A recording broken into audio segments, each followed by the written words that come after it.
Well, good evening, racing fans. Welcome to racing action from Grand River Raceway for this Monday evening. Our first dash will go to post in approximately 15 minutes. And blue skies overhead. Track is fast. Let's get a look at the changes on this evening's card.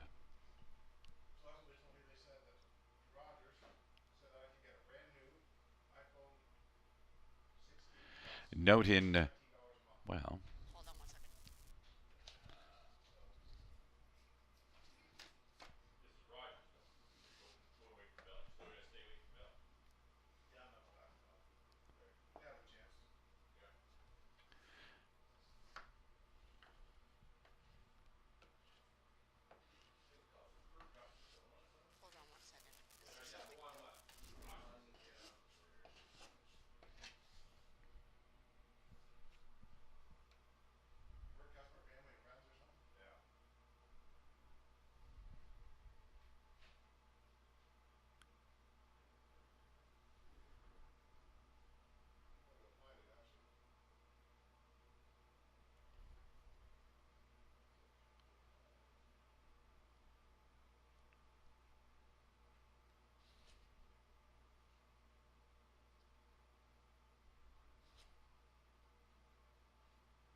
Well, fans, the changes on this evening's card of racing.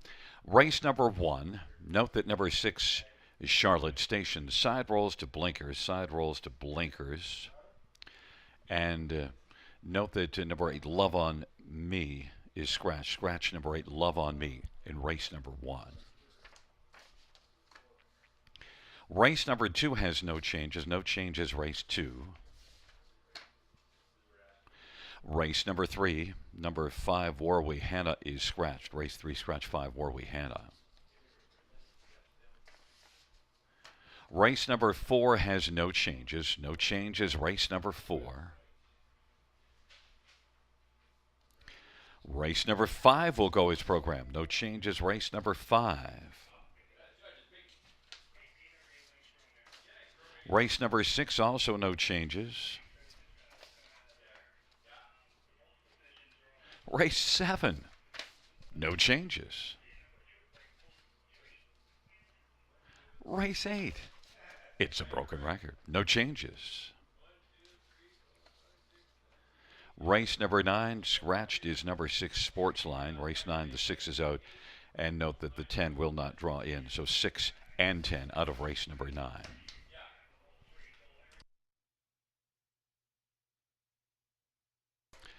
And the 10th race, no changes, no changes, race number 10. It is now 12 minutes to post time to our first dash.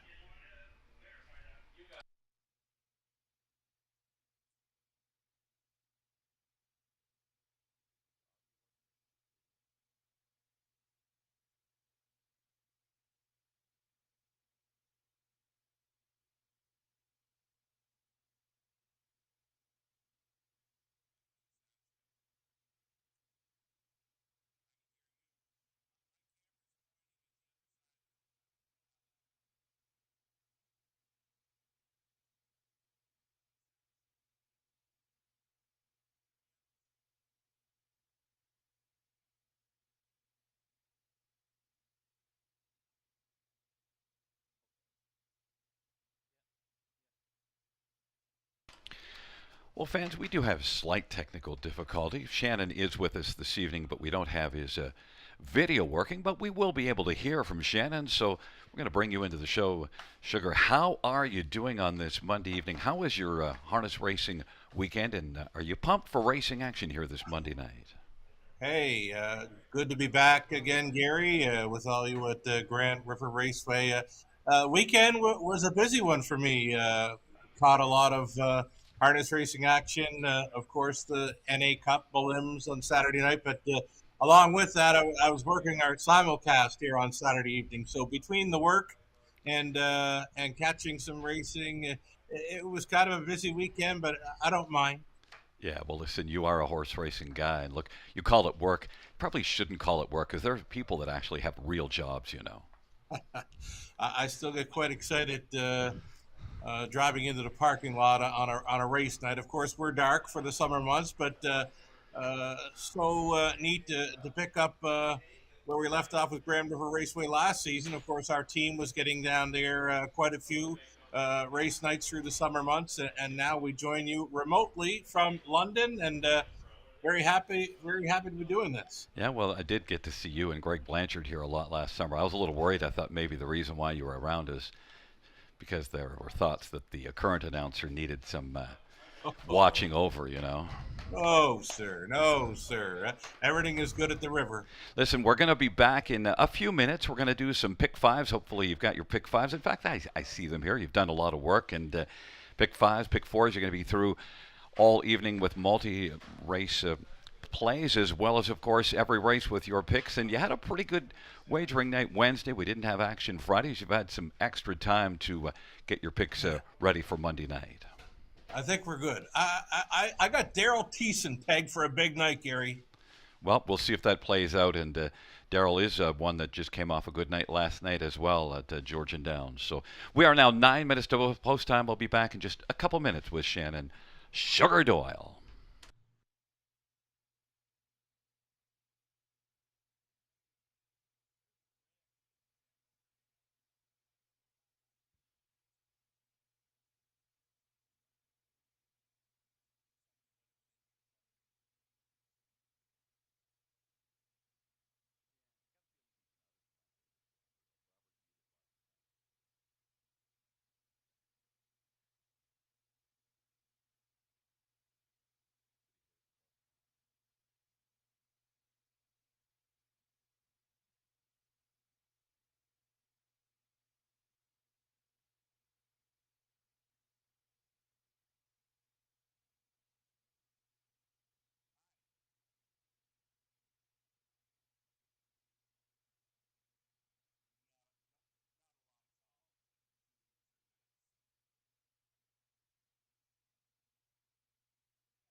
Well, fans, we're 6 minutes to post time to our first dash and time to get a look at the pick five. And we'll bring Sugar Doyle into the discussion here for the pick five. And Shannon, on Wednesday night, you gave us a pick five. You got all the way through to race number five. You had two horses in the fifth race. Your third horse, the one you left out, is the one that got through. So I see you've broadened out your pick five here tonight. Maybe that's a part of your thinking. Oh, it was tough, and there were some very nice payouts all night long at the river. I mean, those multi-leg wagers were paying huge, both the early and late pick five on Wednesday evening opening night. But we'll try our best to track one down this evening. Race number one, there was a key scratch in there. My second choice came out of there, so pulling the the 8 horse from race number 1. So that's going to leave us with, I believe we've got the 6, Charlotte Station, as a big player. Charlotte Station for me, also using 3, She's Lawless, and the 7, Manhattan Mayhem, comes in off the qualifier for the first start of the season. But one thing we did see, Gary, on Wednesday night was quite a few coming in from Woodbine Mohawk Park and getting the job done. So I've used quite a few of those this evening that we'll see racing tonight at the river. Over in race number 2, we're inside with the one Good As Him. Rail there with Scott Coulter on board as we see the Trotters contesting race number 2. We'll also try the 5 Treasure T there. A speed threat. I could see Philly pointing that one right to the top in there. We're going to single up the 6. It'll be all right. That's my best bet selection on tonight's card. There's another Woodbine Mohawk Park ship in, a single for me. Number 6, It'll Be All Right in the middle leg, race 3. Back to 3 deep in that the 4th race. Southwind Infusion, a live bullet possibly there for Daryl Thiessen on the rail, also including 3 Respect Our Flag, Jason Ryan on for the Cullen Barn, and then the 4, Lord Anthony. I got pegged as a player leaving right behind the car there for Austin Sorry. And on the end of it, that's where I've gone deepest of all, maybe hoping for a price. 1, 2, 4, 5, and 7 on the end of it, Gary. Well, and with that scratch out of the first race, so now your ticket came down. Originally was $24. Got a little more cost effective at $18. I didn't spend nearly as much, and you know what? Maybe I needed to spend more, but $7.20. I'm with you in race number 1, and I always like to put my picks up in the order that I'm taking them. So if you Sure. want to go one a little shorter, then you can see, well, how am I taking it? And yes, 6 is both Gotcha. of us. That is our top place, Charlotte Station. South of 6, 3, and 4. And in the second race, I am with Good As Him and Marvin Hagler. I think those two stand out, and I'm along with you in race number 3. I think It'll Be All Right. It'll be more than all right. And Jason Ryan, your man there, is driving It'll Be All Right. Jason did pick up a 2000th career driving win Saturday night at Georgian Downs. Race number Mm-hmm. 4, I've got the 3, 1, and 4. Respect Our Flag, of course, a lot of respect. Southwind Infusion, Lord Anthony. And then in race number 5, I'm actually going to take a little flyer with Autumn Honey. And you know what? I like that you went with Autumn Honey as well and Play Pal. I think Play Yeah. Pal might end up being the favorite, but I think Autumn Honey coming out of non-winners at 2, whereas Play Pal was racing in a maiden at Mohawk. That's the picks there. Do we have a Conley Ecclestone pick 5? Because Conley does a lot of work with his pick 5s. We'll see what Conley is spending. I did spend 720 and you had 18. There's Conley going yeah, a little bit light as well, along with me on the $7.20. A fairly decent pick 5 ticket there. But I wanted to mention Jason Ryan getting his Yes. 2000th win Saturday evening, and that's you mentioned Wednesday, a driver that you think does really well here, and I felt a little bad that I didn't pick up the fact that he had a 2000th win on Saturday. So my apologies to Jason Ryan, but I'll tell you, Jason certainly doesn't have to apologize for his driving here. He really gets the job done here. Yeah, you know what? Anytime you see Jason on the half milers or the 5/8 tracks of Ontario, you got to take a look at his horse closely. And well done, Jason Ryan, 2,000 driving victories throughout the career and still going strong. Native of Prince Edward Island, grew up 45 minutes east of me in Charlottetown. There you go. We have a lot of PEI. We have, of course, the McDonald's and Mr. McKenzie. We have a lot of, well, of course, a lot of maritime influence here, but especially PEI. True enough, yeah. Austin Sorry from that way too. A lot of them, Gary, they get their feet wet with what they call the matinee racing back home, and I've done some of that myself at some of the fair tracks. They're non-betting tracks. I was driving when I was 35 against kids that were 12 years old. Well, we see that we have the post break coming up. We'll be talking to you in just a moment right after the post break. There is a look at our paddock camera, the Ontario Equine Education and Employment paddock cam.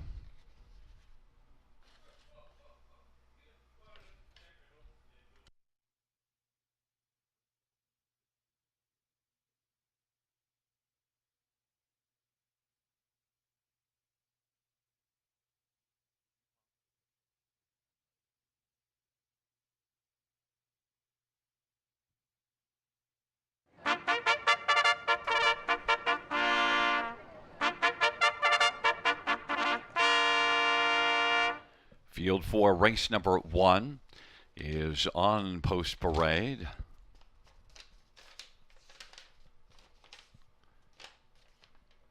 And it is the Omega Alpha Pharmaceuticals Post Parade, and 1 is Chillin' on the Beach. Sammy Filia for Scott McEnany.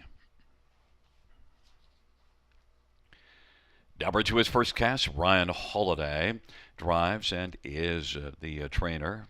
Correction, David Holiday is the trainer. Number 3, She's Lawless. Dale Spence for Mackenzie Spence.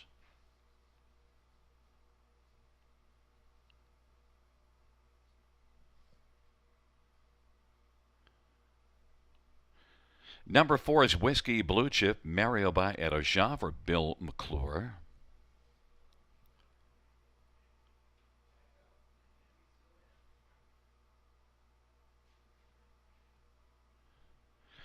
Number 5, Stag Royal. Jeffrey Hunt for Ken Skinner.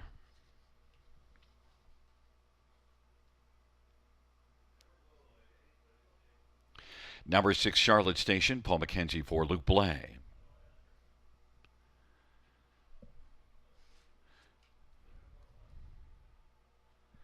And number 7 is Manhattan Mayhem. Austin Surrey for Sean Stacy.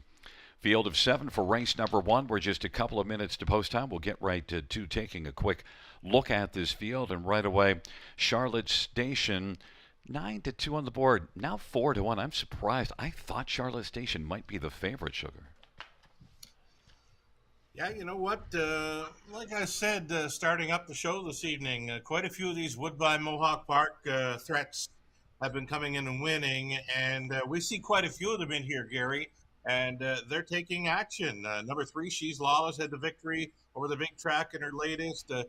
That 4, Whiskey Blue Chip, coming in with Mario by Arjan on board. Even that 5, Stag Party, over the big track. So many from the big track coming in, but I'm going to stick with this 6, Charlotte Station, a 4-1 player, Paul McKenzie on board for Strong Barn of Luke Blay.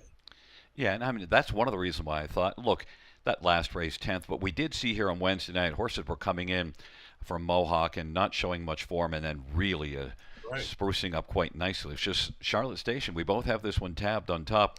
Your second choice, though, Manhattan Mayhem, is 10-1. And you're taking a one that hasn't raced since last August, August the 5th, but did race here. Raced there and was second best in the Battle of the Bells. I mean, she went a big trip in there. She was parked through that final half and just missed in 53-2 to wicket and single over Grand River Raceway, and then got put away. So I don't know if there was trouble for the filly or not, but she's qualified well. Good enough for me. 55-2 in the latest over Woodbine Mohawk Park. Sean Stacy still training with Austin Sorey. Catch driving this one tonight. One thing you got to like, 3 qualifiers to get ready. So, and then that last one came up in 28-4. Your next choice is number 3, She's Lawless, and that is my second choice. And although She's Lawless is one that was racing against lesser foes, a little bit lesser at Flamborough, stepped up at Mohawk last race. Stepping up big time for trainer Mackenzie Spence, Dale Spence, the husband on board to drive this one. Big trip in the latest. Never better, really. 152-3. Maybe they got her figured out. She took a lot of action when racing in London. She would go to the lead. Tyler Borth would have her out there, maybe sometimes by a half dozen lengths, and all of a sudden just run off stride for no reason at all. So maybe she's kind of finding herself now. Whiskey Blue Chip is one that I want to touch on because I anticipated this one taking a fair amount of action because 9 out of 14 in the top 3. Yeah, and a big speed threat, Gary. Mario is with you tonight. You're driving Whiskey Blue Chip right behind the car. Likely to have this one situated on or near the lead. It's nothing but sitting first or second at the opening quarter throughout the chart lines. Absolutely. You know who's getting a fair amount of money right now is Stag Royal. Now, I put this one in for 4th, and with the scratch of the 8, you might have been thinking of Stag Royal. But the last 2 lines at Mohawk, boy, they weren't very good. But you do see 52 flat, 3 back. Well, this is it now. was it against Charlotte Station in the latest, where Charlotte Station finished 10th. Now, Charlotte Station in there was 8-1. Stag Royal was 96-1 on that occasion. So that had me leaning towards the 6, but you may be onto something with 5 Stag Royal. Jeff Hunt. Yeah, absolutely. And look at the tote board's pretty balanced. The people are having a hard time deciding between the 3, 4, 5, and 6. They're all relatively similar. I said I anticipated Charlotte Station maybe winding up the favorite. Is now that favorite at 5-2. We'll see how it unfolds. But we both went to Charlotte Station as they're moving in behind the gate. It's chilling on the beach. First cast on the inside. In the center, she's Lawless, Whiskey, Blue Chip, and Stag Royal. And to the outside, Charlotte Station and Manhattan Mayhem. It's a field of 7 for race number 1. First of 10 dashes on a marvelous Monday as we are gathered at the river.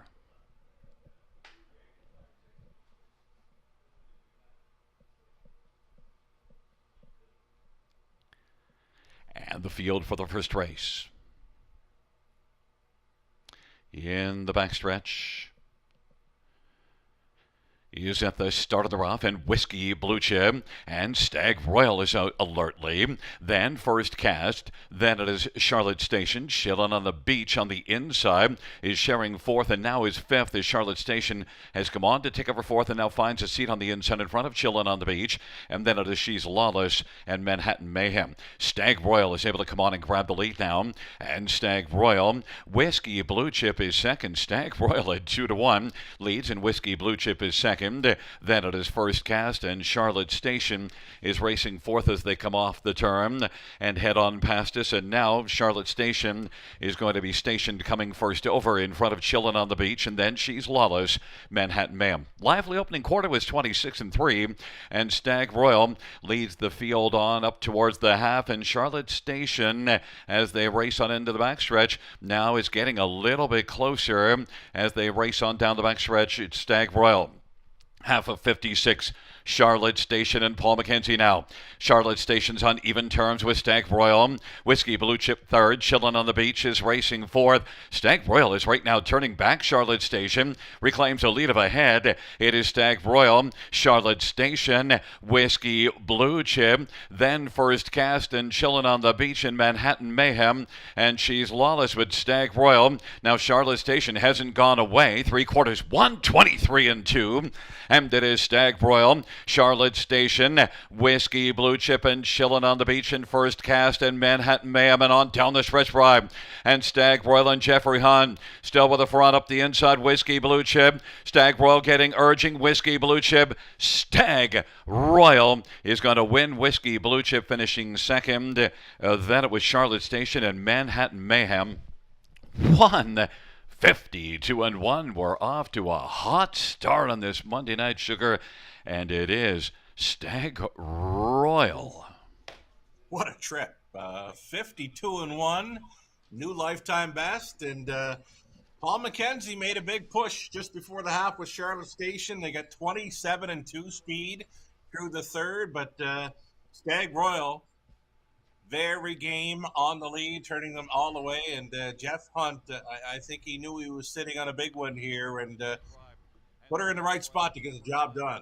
And this is one that was a good earner last year. And yeah, the last 2 races at Mohawk, not great. But I did mention raced in 52, 3 starts back at Mohawk.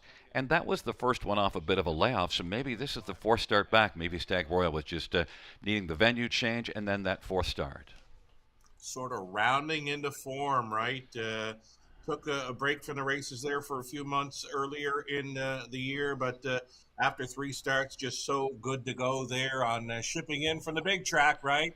And going home with a new lifetime best. Yeah, and actually Stag Royal took a fair amount of money, so 2-1. So people did like Stag Royal. Not a big shot to the pick 5. I went 3 deep on the pick 5. The 4th one was Stag Royal, so I left that one off. And look, it is a 5, 4, 6, 7. There's your top. Manhattan Mayhem did come on a little bit late, but Stag Royal and Jeffrey Hunt. And again, we're going to have to pay attention. Horses coming in from Mohawk, if their form is off, they kind of wake up here. And you know what, Gary? Those are my favorite post positions at Grand River. 4, 5, 6, 7.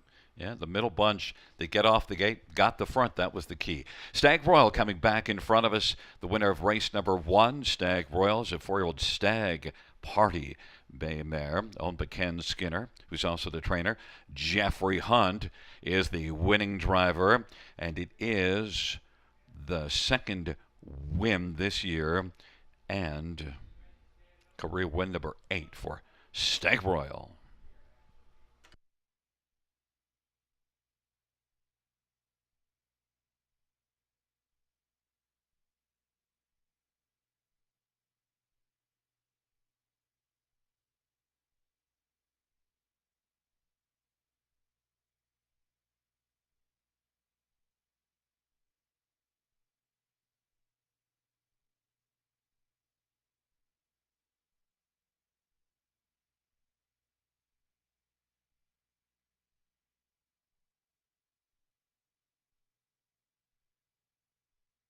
The first race payouts: 5 Stag Royal, 630, 410, 310.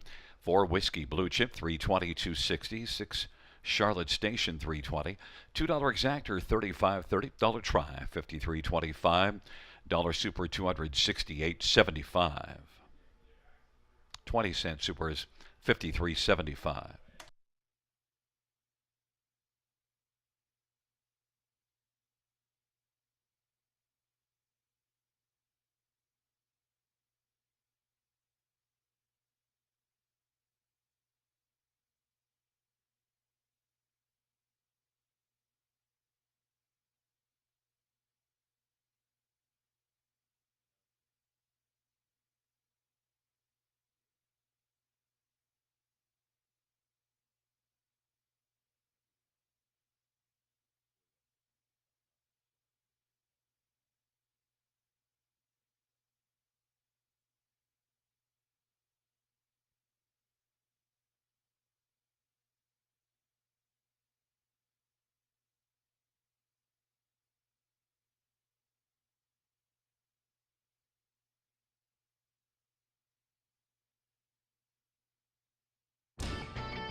And the field for the first race. In the backstretch, is at the start of the rough, and Whiskey Blue Chip and Stag Royal is out alertly. Then First Cast. Then it is Charlotte Station. Chillin' on the Beach on the inside is sharing fourth, and now is fifth as Charlotte Station has come on to take over fourth and now finds a seat on the inside in front of Chillin' on the Beach. And then it is She's Lawless and Manhattan Mayhem. Stag Royal is able to come on and grab the lead now. And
The first race order finish from the top is a 5, 6, 7, 2, 1, 3, 4 scratch. That's 5, 6, 7, 2, 1, 3, 4 scratch.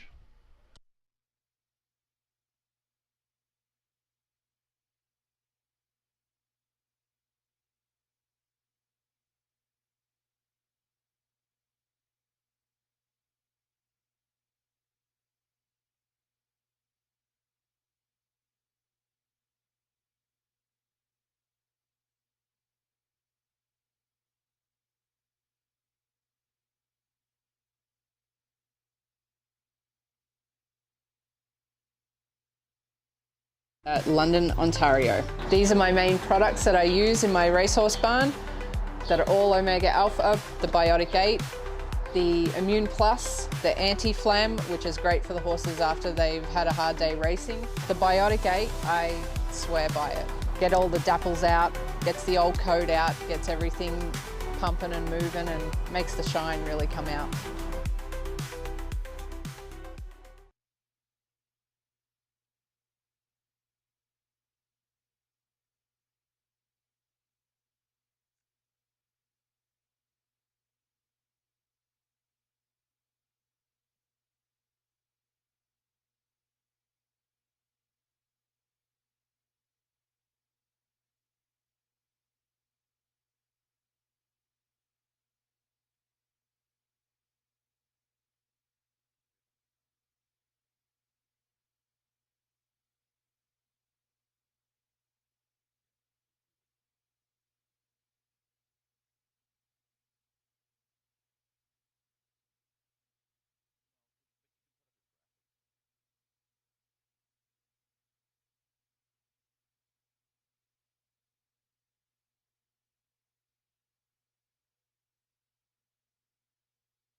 Field on post parade for race number 2.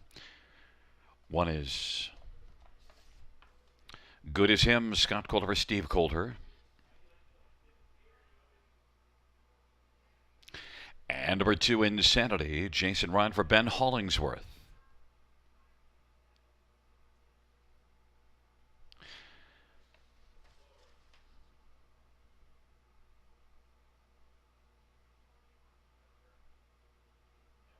Number 4 is Time Will Break, Scott Young for Mark Etzel. And 5, Treasure Tea, Sammy Filia for Francis Guillemette. Number 6, Marvin Hagler, Austin Sorry for Mark McQuarrie. And number 7 is Amigo Mio, Daryl Thiessen for Gerard Demers. 8 is Okinos, Brett McDonough for Francis Guillemette.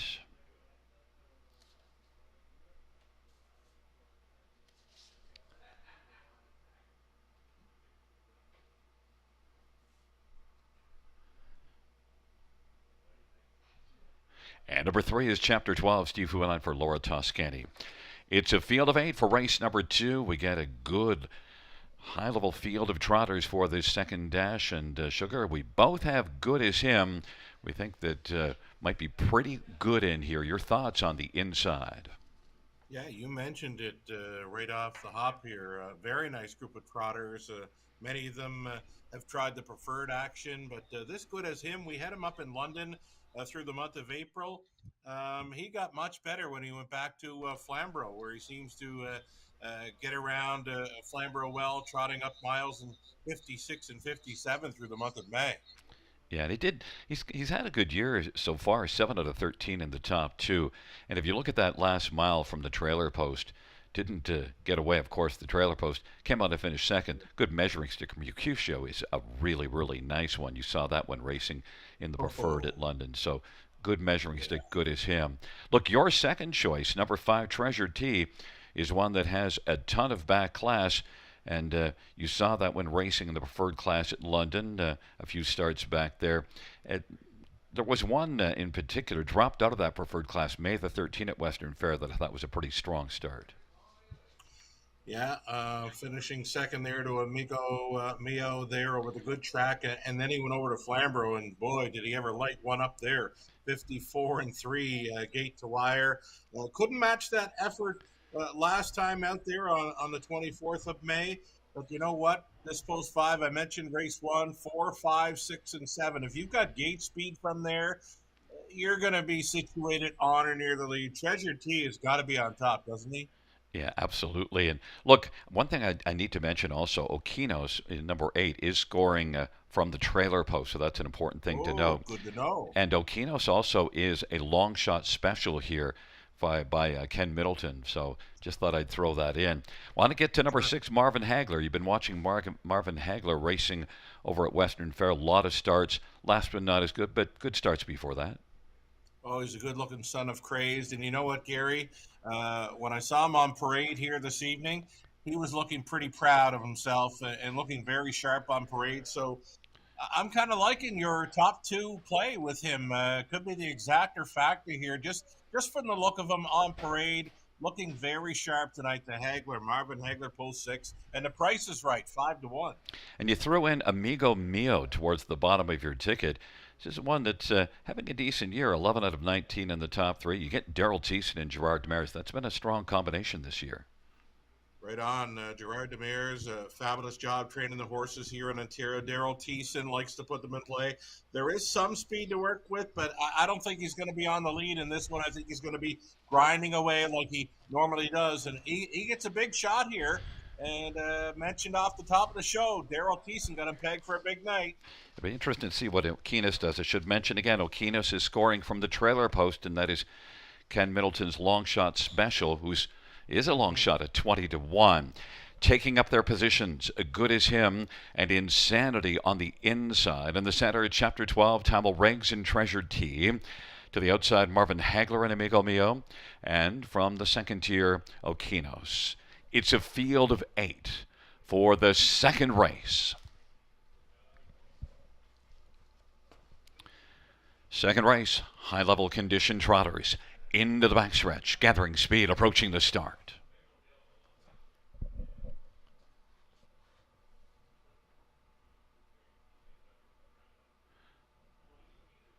And the second race trotters are at the start of the rough, and Chapter 12 is going to hustle out with Treasure T. Insanity along to the inside, good as him is fourth away. Then Tamil Riggs, Marvin Hagler went rough and went off stride. Tamil Riggs is racing fifth, Amigo Mio is sixth, and seventh is Okinos, and Marvin Hagler is now out of it. And with that break, and it is Treasure T who has come on to get the lead. Insanity is racing positioned second. Then Chapter 12 is on the outside and is positioned third. And good as him currently has 3 that are in front of him as they race off the turn and roll their way on past us off that opening quarter of 26 and 3. Then fifth is Tamil Riggs and sixth is Amigo Mio, and they head up towards the half. And fronting the field is Treasure T, 7-5 on the board, and right now filling that pocket is Insanity and is in front of Chapter 12. Good as him now is working up on the outside and is about 3 lengths off the lead. as they work their way up to the half and past the half in 57. Treasure T, good as him, is now kicking into high gear and has come alongside Insanity. That pair is both about a length and a half off the lead. Then Tamil Riggs is fourth and Chapter 12 is fifth, and then Amigo Mio. And they head to three quarters, and good as him is bearing down on Treasure T. And good as him, now Treasure T is second. Good as him has quickly taken a lead of about three quarters of length. Three quarters was recorded by Good as him in 1:26 and 1. Good as him. Tamil Riggs is racing on the outside second, and Tamil Riggs is loaded up now as they're about to turn for home. Good as him and Tamil Riggs as they come on down the stretch drive. Tamil Riggs and good as him. Tamil Riggs has a slight lead. Good as him is trying to rally on the inside. And then it is Insanity, a late push from Amigo Mio. Tamil Riggs and good as him. Tamil Riggs wins it. Good as him second. Then third goes to Amigo Mio, and Insanity, mile of 1:56 flat. Well, Sugar, it was a nice bunch, and one that we didn't even get talking about, Tamil Riggs, who comes in off of just a fourth and a fifth at Flamborough last time out, but maybe we had to regard that those last two were both post-8. Tamil Riggs, a very strong start here. Was very strong, and what a great battle was the good as him through that final quarter, and both pretty much clocking up a trip here in 56 flat. I wasn't sure right here who was going to get there, but one last push. Scott Young was the answer. Tamil Riggs there up in time. Nice third there for the closer, Amigo Mio. We're closing up for Thiessen at a nice price, but that winner, Tamil Riggs, is certainly showing up with his A game, Gary. Yeah, Marvin Hagler makes the break in stride. One that you did like. Amigo Mio gets onto the ticket. And good as him, maybe got softened up just a touch by having to work so hard to get the better of Treasure T. Not such an easy deal to travel first up. We saw that with back in race number 1 with that Charlotte Station, made that big push up around the half mile, and they were battling through a quick third. But in this trotting event, yeah, it was kind of tough on good as him to stride first up, though the battle didn't last long with Treasure T. Didn't have much of a fight to offer up, but Tamil Riggs, 5-1 price player starting at the pick 4, and should sweeten up the pick 5 play as well. And it's not a complete shocker. I mean, this is one sent up by Mark Etzel that won 7 times last year and made 70,000 in 31 starts. You've seen Tamil Riggs race very well in the past.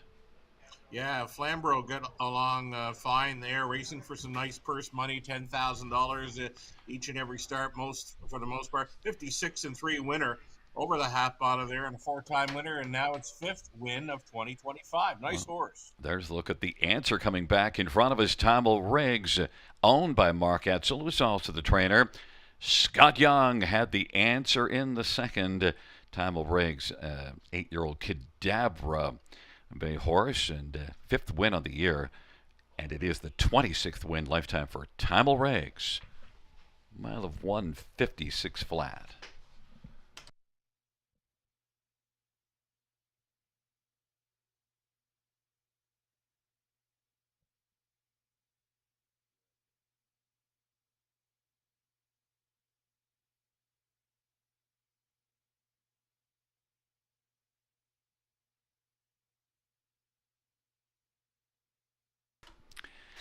The second race payouts for Tamil Riggs, 12.10, 584.70.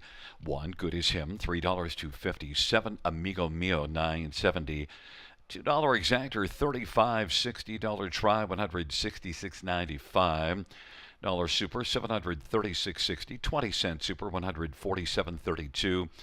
Double to 5 and 4, $106.40.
Second race over a finish from the top is a 246-15837. That's 246-15837 on the bottom.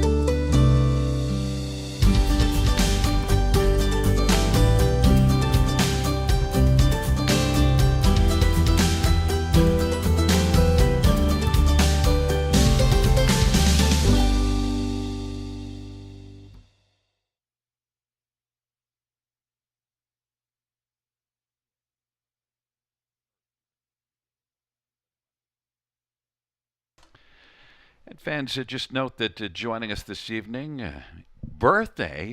happy birthday to Dave. Hope you have a fun night on the patio this evening. Dave is here with a friend celebrating his birthday. Happy birthday to Dave.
Field 4, race number 3 on Post Parade, the Omega Alpha Pharmaceuticals Parade. And number 2, Rosie Beach, Mike Horner drives and trains.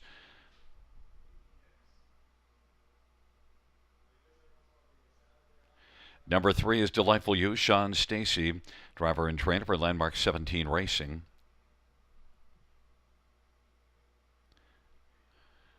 Number 4 is Mexican Lolita, Austin Sorry for Corey Giles. The owner is Brad Gray. 5 scratch, 6, It'll Be All Right, Jason Ryan from Mike Bishop.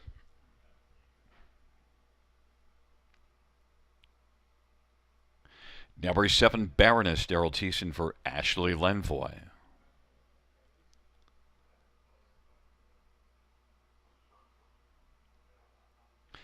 And the braid is Oh So Perfect, George Ketros drives and trains. There's one, Isn't Easy, Scott Coulter for Paul Coulter. It's a field of 7 with the 5 war. We had a scratch. Let's get a look at this field. And, well, Sugar, we both landed on number 6, It'll Be All Right. And so did all the fans, 3 to 5 on the board. And although we keyed this one in the multi-legs, which are dead, by the way, but nonetheless, It'll Be All Right. Maybe at least we can get back going. It'll be all right here in the 3rd race for us. We just got to find one winner, and I think this is the one. I mean, this horse is right now at 3 to 5. It'll Be All Right. Coming in from the big track, Woodbine Mohawk Park, facing much easier. Gets to move in a spot now with the scratch of number 5. So it's the perfect pose position for this one. I could see this Daughter of Better's Delight going all the way. At 3 to 5 right now, I could honestly see her going away at 1 to 9, Gary. Yeah, and look, if we're going to try to take down a favorite, and, but what the heck, why not? Because, look, it's not like It All Right's been a killer, 6 starts and doesn't have a win yet, has that 1 second beat in the nose back May the 15th. Maybe we'll take a shot on the inside with one Isn't Easy. That's my 3rd choice. Your 2nd choice, Isn't Easy. Give me the story of why Isn't Easy could maybe get the win. Well, get over London mid-May in 2 minutes flat in the 2nd career start, and then improving the last couple over Flamborough, sub 2 minute speed there. She's going to have to go a little quicker, though, to stay close to number 6. It'll Be All Right, but Isn't It Easy? Scott Coulter on the rail. I'm not sure where she's going to be sitting in the early going. Maybe the front half of the field, and that'll work well for her to maybe come on and improve her 4th and 5th spot in her latest. I can see her hitting 2nd or 3rd in here. Yeah, and I flipped with you. The one that I used for 2nd is number 2, Rosie Beach.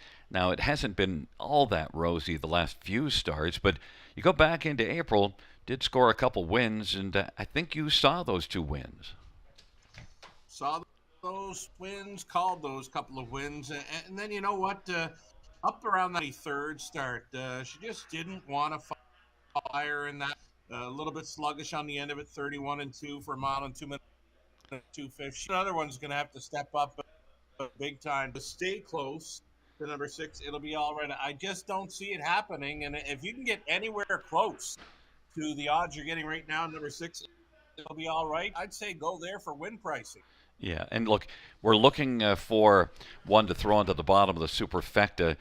We both landed on 7 Baroness, but I actually have a different idea that I'm going to throw at you. But 7 Baroness, the problem is the last start was September the 15th, but Ashley Lenvoy's had some success over this track as a trainer in the past, and Daryl Thiessen's been rolling hot this year.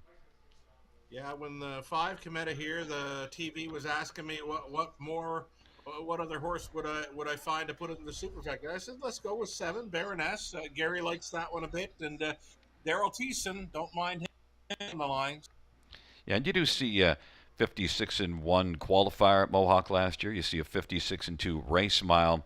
You do see a 3rd place finish, but also that 3rd in the qualifier last qualifier was just June the 2nd, so could be okay. The one that I was going to throw you a little flyer, number 8, Oh So Perfect.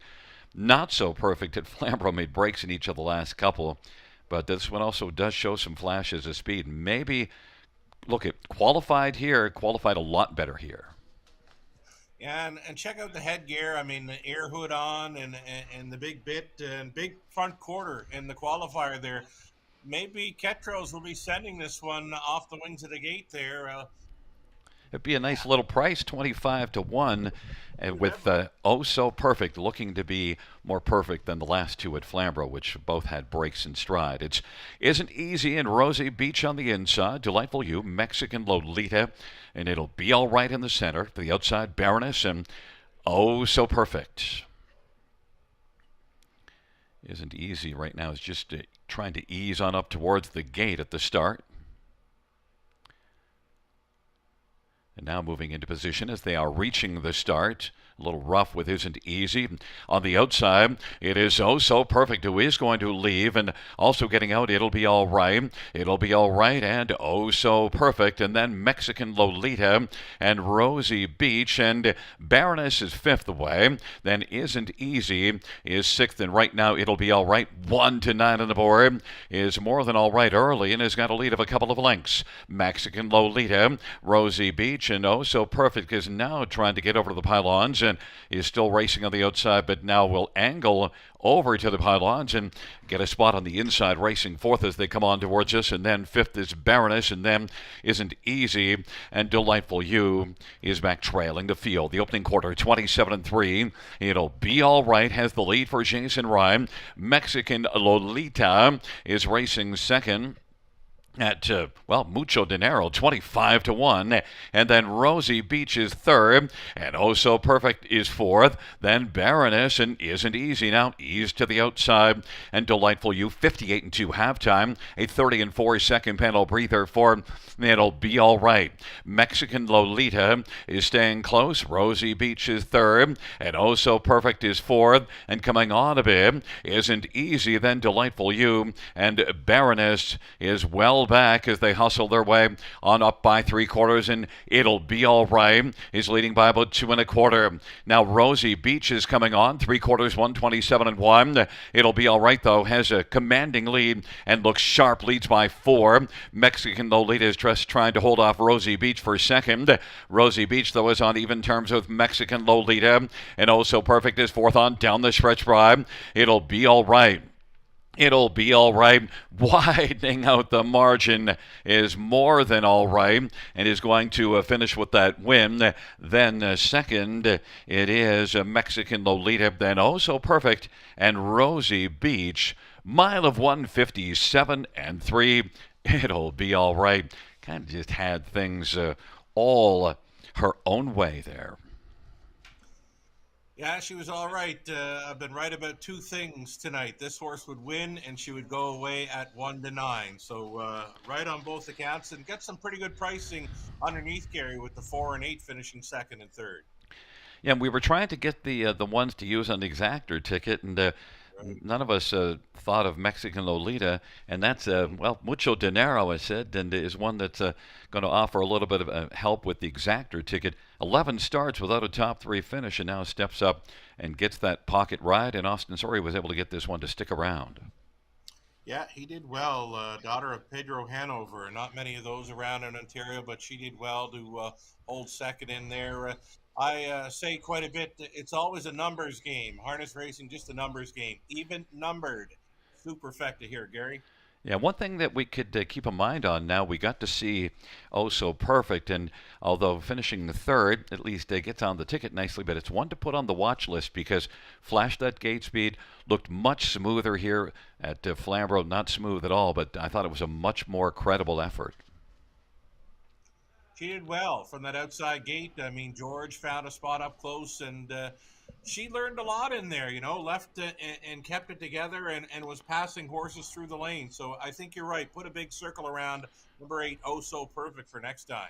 And Rosie Beach did make a bit of a move on that final turn, trying to get up alongside Mexican Lolita, but tired out. But Rosie Beach maybe now is one that at least is, again, got something out of that race. But we do get some price horses at least. Well, second horse underneath the 1 to 9, 25 to 1, and then Oh So Perfect 60 to 1. So it's a 6-4, 8-2 race number 3, and rolling back in front of us, it'll be number 6, It'll Be All Right, owned by Mike Bishop of Puss Lynch. Mike is also the trainer. Jason Ryan, the winning driver. It'll be the first win for It'll be all right. Mile of 156 flat to take that mark. Now, there's a beard.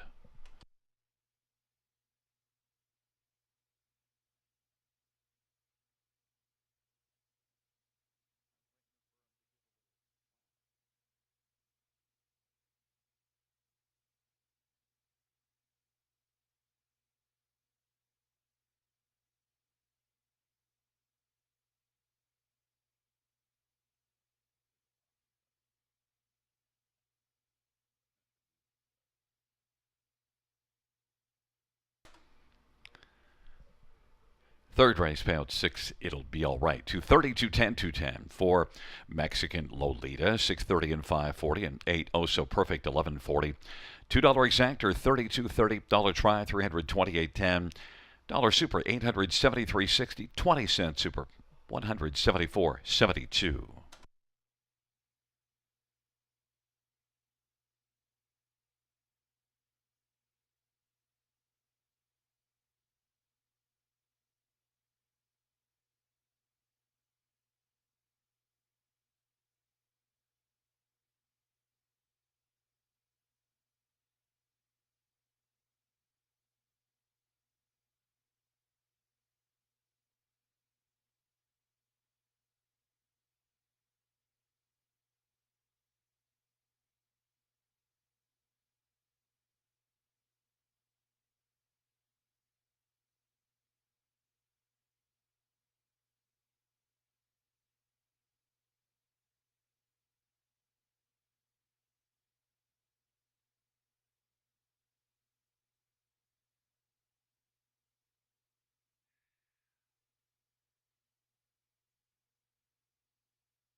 The third race, or her finish from the tops of 5462, scratch 173. That's 5462, scratch 173 on the bottom.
There's a look at the paddock camera, sponsored by the Ontario Equine Education and Employment Program. Horses leaving the track for the post parade.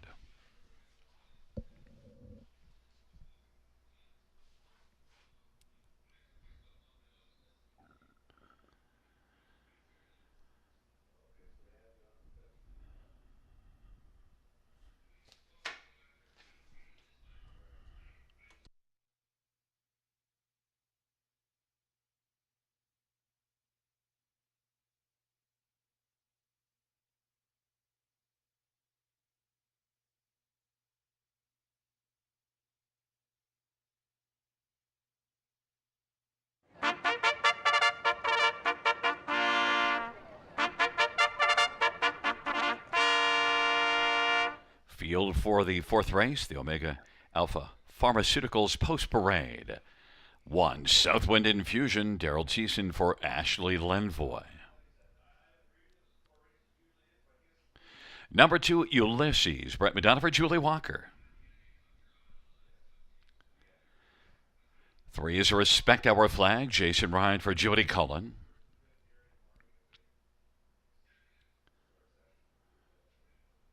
4 is Lord Anthony, Austin Surrey for Ben Hollingsworth. 5 is Beach Tour. 8 is Mike Horner, Thriving and Training for REW Equine. Number 6, What's in the Sky, Dale Spence for Mackenzie Spence. Number 7, Control the Gold, Scott Gold for Jessica Hayter. And number 8 is Cabot Beach, scoring post 9. Sammy Filia for Mary Ratchford. Once again, note post 9 for number 8, Cabot Beach. Interesting field this fourth race. And Sugar, one thing I like about this fourth, after a 1-9 horse in the third winning, this is I think, a very wide open dash. Respect Our Flag is dropping down, getting even money, but there's a lot that you can respect in here. And your top respect went to 1, Southwind Infusion. Yeah, I'm going to try a rail starter here at Grand River Raceway. There is speed to work with. Big Son of Always Be Mickey here was on the lead, 2 back at Woodbine Mohawk Park, and couldn't hold on to it, but did pace a trip there in 51 flat. I mean, for me, 1 and 3 are kind of popping off the page here, Gary. Yeah, and look, that race that he was in went in 49 and 2, so even though he finished well back 7th, he's got an excuse. His mile alone was 151. Right. I mean, Southwind Infusion, the only thing I really don't like about him is that rail. I got talking to a friend of mine at Woodbine Mohawk Park last Thursday evening, and he's a driver, and I got talking about where do you want to be when leaving if you've got speed at Grand River Raceway. Well, one of the last spots he mentioned would be the rail, so they all want to leave from that center, the 4 or 5 or 6. So we'll see how the Southwind Infusion gets along with this rail. Well, one that's not quite down to the inside. 3, Respect Our Flag is the one that I put my respect with, but again, we're going to have to take one that's coming in with some struggling form at Mohawk, but so far this year that has not been a problem. And of course, get Jody Cullen. Jason Ryan driving Respect Our Flag, your second choice. Right, just trying to find the confidence, maybe a heart-building win is just what the doctor would order here for this 9-year-old son of Roll with Joe. Jason Ryan looking to go back-to-back over the river and gets a great shot on board this veteran pacer. I've seen him do his best work when on the lead, and post 3 is a pretty good enough spot to maybe touch down on the front end here. Yeah, and he's got some major speed. Look, you look at some of these lines, 10th beaten 11, but the race went in 49. He paced in 51 and 1 and was coming home in 26 and 4. I think he's getting a ton of respect in here. Number 4, Lord Anthony. That's Ken Middleton's top pick. Yeah, this is a nice animal, especially when he's in play. I like him leaving behind the card and maybe sit in the top 3 running order. I like all the speed in here. The 1, 3, and 4, Lord Anthony, and even the 6, What's in the Sky, showing a big price, 25 to 1 right now. I didn't know what to do with What's in the Sky because obviously I saw him race really well at Flamborough, but it's an 8,000 claimer in much tougher. But yet, I tell you, when you look at the speed, 53 and 3 last time out, well, he kind of translates in here. The line caught my eye. You know, this is an 11-year-old son of Western Edition, and just a fifth of a second off his all-time life best mark of 53-2. So back to a 5/8 track here, and showing some great form for the husband-wife team of Dale and Mackenzie Spence. I threw one that's been racing at London Beach Tour on the bottom of the ticket. That last race looks like it wasn't that bad. This is class relief for him. He's just got to find that form for Team Horner, and they've got a few live plays here tonight. Well, Respect Our Flag at 3-5 is getting all the respect right now, taking up their position. Southwind Infusion, Ulysses in the center. Respect Our Flag, Lord Anthony and Beach Tour. To the outside, What's in the Sky and Control the Gold, and the second tier, Cabot Beach. It's a field of 8, race number 4. And the field for the fourth race. Moving into position and approaching the start. And they're at the start and they're off. And getting out alertly right now is What's in the Sky, who's leaving with Respect Our Flag. And Beach Tour is also driving early. Southwind Infusion's racing fourth. Lord Anthony is now racing on the inside fifth in front of Cabot Beach. And then Ulysses and Control the Gold is trailing the field. But Respect Our Flag, 3-5 the board, has Respect on the tote board and has the lead. What's in the Sky, 30-1, still Travelers to the outside as Southwind Infusion is on the inside filling the pocket. What's in the Sky is third. Then on the inside racing fourth is Beach Tour. And now traveling on the outside, Lord Anthony is sharing fourth. Then it is back further to Cabot Beach, and the trailing pair are Ulysses and Control the Gold. Off at 27 opening quarter, the field heads up towards the half. Respect Our Flag and Jason Ryan with the lead. Southwind Infusion in the pocket. Southwind Infusion at 5-2 is getting a nice trip on the back of Respect Our Flag. And What's in the Sky? And now going off stride, Respect Our Flag, and was able to get down into the safety lane. So What's in the Sky inherits the lead, but Southwind Infusion on the inside now has got the front. And then What's in the Sky is stalled a bit and scooting through to the inside as Beach Tour. Mid is Southwind Infusion. Beach Tour. What's in the Sky is dropping out of it, and Cabot Beach is racing position third. And now Southwind Infusion, 3/4, 125-3. Daryl Cheeson and Southwind Infusion now has a commanding lead over Beach Tour. Cabot Beach has come from out of it to take third. Ulysses fourth, and then Lord Anthony on down the stretch drive they come. And it is Southwind Infusion still well in command, leading it by about 3. Southwind Infusion in front by about 3 at the finish for Daryl Cheeson. Then Beach Tour. Then it was Cabot Beach and Ulysses. Mile of 1:53-3. Well, Sugar, that race changed dramatically with that break and stride of Respect Our Flag. First, I was a little worried for the safety of the drivers and horses, but then got down to the inside. But, of course, it changed greatly, and Southwind Infusion benefited nicely. Yeah, poor Respect Our Flag was on the lead, and it was looking pretty handy there on his way to the half. Then he threw in a few steps, and I thought, okay, he's kept it together, but no, rolls off stride. And like you said, as announcers, as fans watching, you just kind of cringe for a bit and hope they all stay up and in it. So nice for them all to kind of avoid the breaking horse. Respect Our Flag down into the safety lane. Southwind Infusion, of course, capitalizing on that miscue.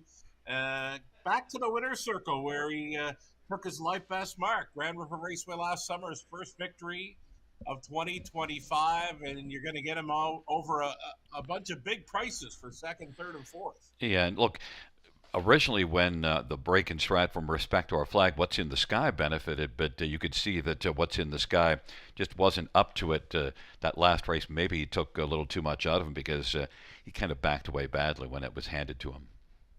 Yeah, he got parked about 3, maybe 4 deep through that opening turn, too. I didn't see Mike Horner leaving the Beach Tour, but he got up in between pacers there to have What's in the Sky out there 3 deep and then park the rest of it. But, yeah, he might have gotten a little bit brave briefly, very briefly, but, yeah, it caught up with him. Well, one thing when you take a horse, if you get a little racing luck and it comes your way, you don't refuse it. You go cash that ticket, right? Dang straight. This is a South Wind Infusion again, capitalizing off that miscue, but a favorite 5-2, decent price. Southwind Infusion back in front of us is the winner of race number 4. And Southwind Infusion 4-year-old Always Be Mickey Bay Gelding by Gino Toscani. Ashley Lenvoy, the trainer. The winning drive to Daryl Thiessen. And it is the first win of the year for Southwind Infusion and career win number 7. Mile of 153 and 3.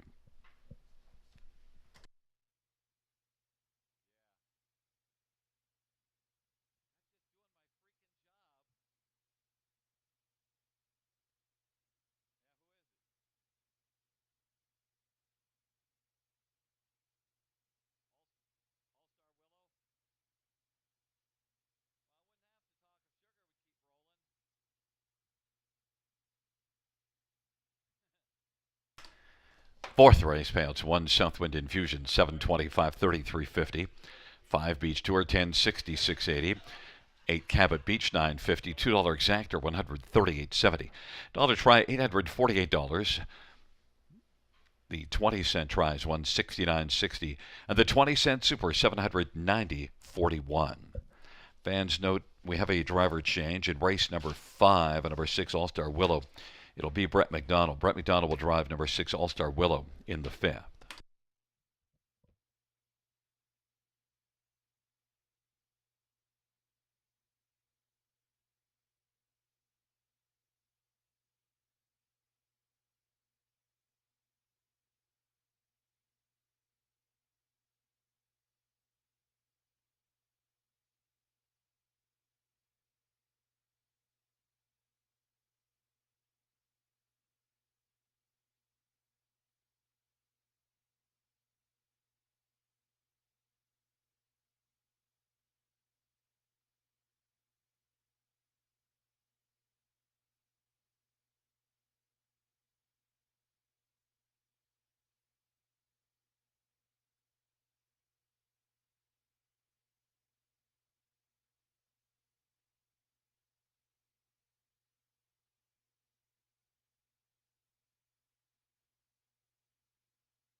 The 4th race order of finish from the top: 148-527-63. That's 148-527-63 on the bottom.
Field on post parade for the fifth race, the Omega Alpha Pharmaceuticals Parade. One Little Moments. Nick Boyd for Craig Bars.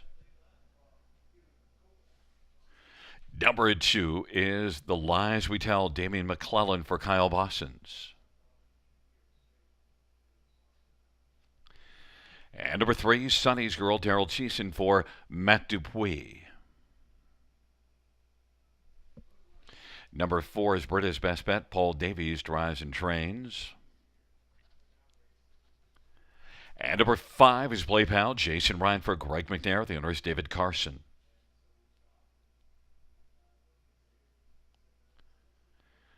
Number 6, All-Star Willow, Travis Henry for Matt Dupuis. The owner is Antonia Smith and Tony Arts. Number 7 is Autumn Honey. Mike Horner Drives and Trains for RAW Equine. And number 8 is Call You Up, Paul McKenzie for Luke Blay. The owner is Determination Stable.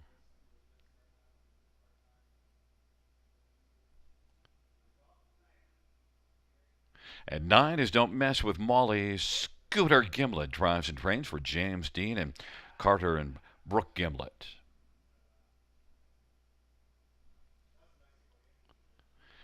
Well, fans, it's a field of 9 for race number 5. Let's quick get a look at this field featuring the Super High 5. And, well, I was shocked when I saw that you took Autumn Honey because I took Autumn Honey and I thought I'd be alone on a long shot in here, Sugar.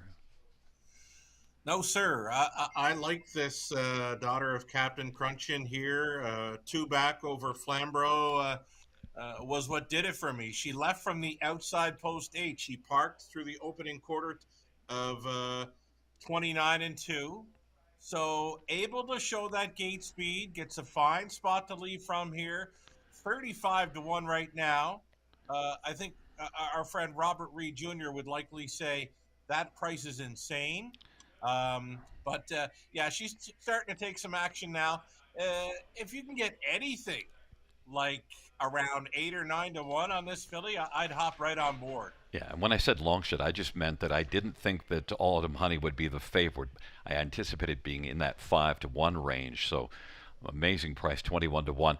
Number 4, Britta's Best Bet, is one the fans, well, they look at those starts at London and they've filtered out all of the information and decided this is one that they should be betting.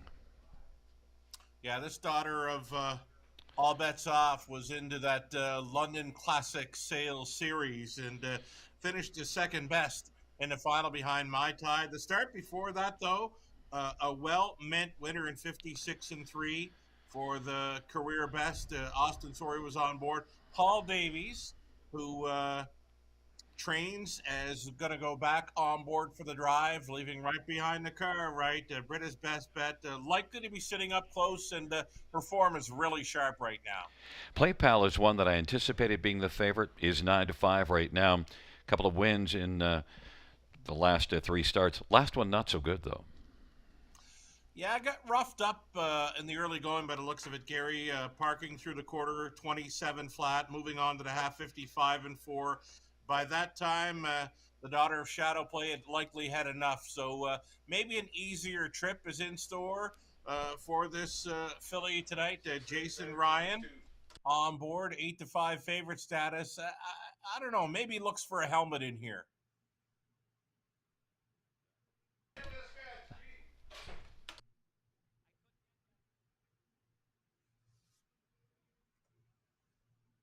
Sorry I wasn't with you there. We just got a late scratch. Number 3, Sonny's Girl, is being scratched. Race 5, scratch 3, Sonny's Girl. Let's touch on number 2, The Lies We Tell. I'm curious with The Lies We Tell, which one's going to show up? The one that was, made the 24th at Flamborough, or the London Classic, that first start, or the last time out? Okay, here's the thing. I saw this filly show up in London mid-May for that series. Noticeably green in that one, but still was out a long ways throughout that mile to win in 57 and 1. The next time out where she shows pulled up, did not finish. There was a starter next door to her behind the gate, Hooked Wheels, so she did not start there, and that might have thrown her off in the final on May the 30th. So looking to bounce back in a big way. And a price player, number 2, The Lies We Tell, Damian McClellan. I would not be leaving this horse off the high 5 ticket. I want to get to a couple more horses. One, Little Moments, had a big moment at London last time out, but the 2 previous starts at Mohawk, not great. Yeah, Mohawk, 54, 56 speed over there. And then the win over London on May 23rd, 159 flat. A heavy favorite on that occasion. Not a big mile when others here were racing in London showing 56 and 57 speed. So I just can't get there, Gary. Yeah, and the reason why I said I wanted to talk to about one more is one that we both didn't use, but boy, Paul McKenzie, Luke Blake, Call You Up, $245,000 yearling purchase, but so far in 2 starts this year, well, it's been rough. Took a ton of early action on the tote board here, and now is drifting up slightly, 7-2. Outside looking in, I'm just not sure where Paul McKenzie's going to find a spot for this daughter of Captain Treacherous. 7-2. I don't know. I'm kind of looking elsewhere. I still like that 7 with Horner, and the price is still very nice, 15-1. Yeah, we're both sitting on a 15-1 shot, and also the reason why I left Call You Up out of, I just want to see a flat line more than anything. But I also do respect that 53-4 qualifier last August at Woodbine Mohawk as a 2-year-old, so there's some ability there. Bet down to 3-1. The favorite right now is 4 Brita's Best Bet at 8-5, but Sugar and I are both sitting on 15-1. It's Little Moments, The Lies We Tell, Sonny's Girl on the inside, British Best Bet, Play Pal in the center, the outside, All-Star Willow, Autumn Honey, and Call You Up in the second tier. Don't Mess with Molly. It's a field of 9 for race number 5. And the field for the 5th race, all in behind the gate, in position. There at the start of the round, British Best Bet is going to fire with Autumn Honey on the outside, and then also getting out alertly right now is Sonny's Girl. Little Moments along to the inside, or rather The Lies We Tell. Little Moments, Sonny's Girl is the scratched horse, and now that's The Lies We Tell who's taken second. Autumn Honey is still working on the outside third. Little Moments is fourth. Play Pal fifth. Don't Mess with Molly. All-Star Willow, the field races off the turn. British Best Bet has a lead of 2 lengths right now. British Best Bet 3-2 on the board, and a length and a half the good 28 seconds opening quarter. The Lies We Tell is racing position second, and then third Autumn Honey with a seat on the pylons in front of Little Moments, and then Play Pal is playing fifth but now pops to the outside. Then Don't Mess with Molly and All-Star Willow, and then back further is Call You Up, and they work their way on up towards the half of a 28 opening quarter. British Best Bet leads. The Lies We Tell by 2 right now, and Autumn Honey has popped to the outside, gets a little bit of urging, and now is going to move on up a little bit. Little Moments on the inside fourth, 58-2 halftime as they race the back stretch. Then Play Pal is still playing fifth, and Don't Mess with Molly, then All-Star Willow and Call You Up. But British Best Bet still leading. British Best Bet racing on by 3/4, and British Best Bet by about 2 1/4. And right now trying to grab second Autumn Honey, 127-1 the 3/4 time, but The Lies We Tell is staying game second, and in fact is closing against British Best Bet, who's now getting some urging, and Autumn Honey also getting urging, and now Little Moments on the inside as the field turns for home. British Best Bet still has some work to do because The Lies We Tell is going to dart up the inside, and Autumn Honey in the center of the track, and now digging up the inside. The Lies We Tell, but British Best Bet appeared to hold off The Lies We Tell. Little Moments and Autumn Honey, mile of 156-2. British Best Bet and The Lies We Tell dueling hard to the finish with a mile of 156-2.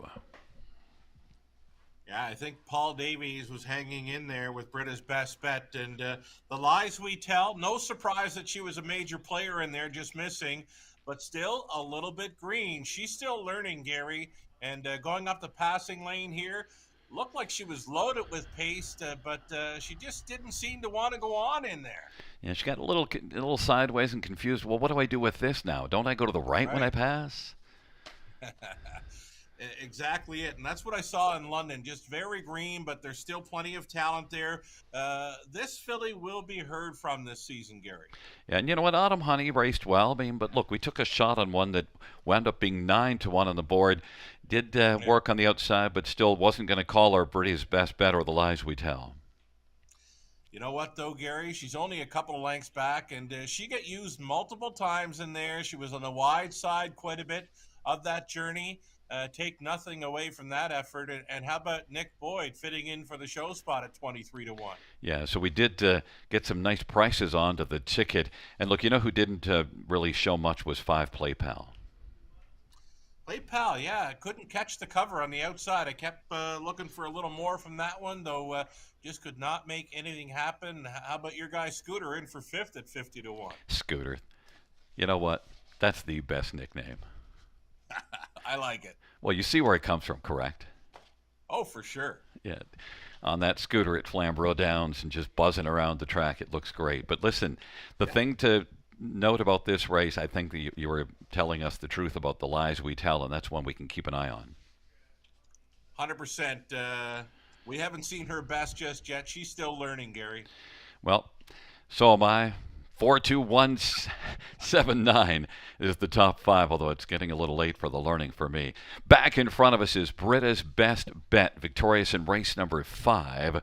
A 3-year-old All Bets Off Bay filly owned by Steve Fudge, trained and driven to victory by Paul Davies.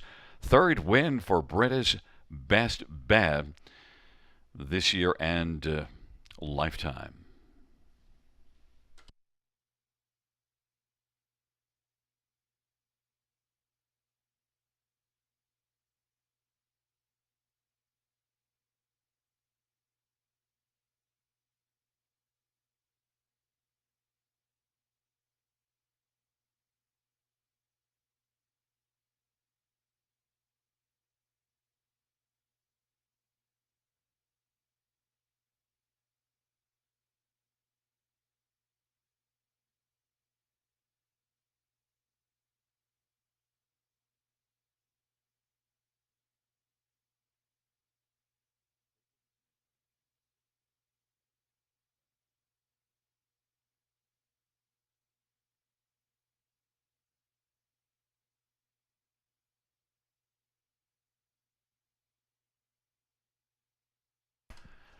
The fifth race, number 4, British Best Bet, 510, $3 to 32. The lies we tell for 32.90. One Little Moments 3.90. $2 exactor 18.80. Dollar try 38.85.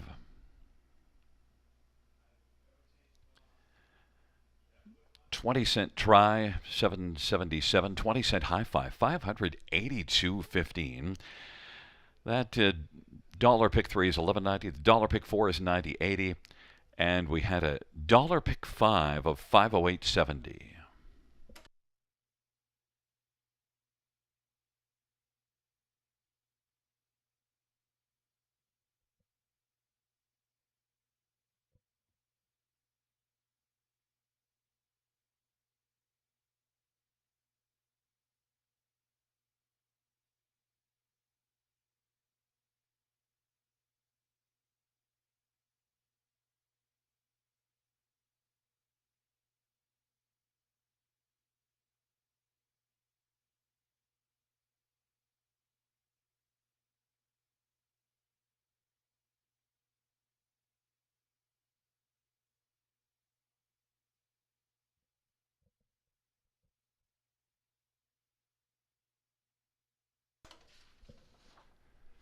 Fans note in race number 6, a driver change, and number 2, Beach Games to Daryl Thiessen. Race 6, we have a driver change on Beach Games to Daryl Thiessen.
Fifth race order finish from the top down is a 3-2 scratch 187-465. That's 3-2 scratch 187-465 on the bottom.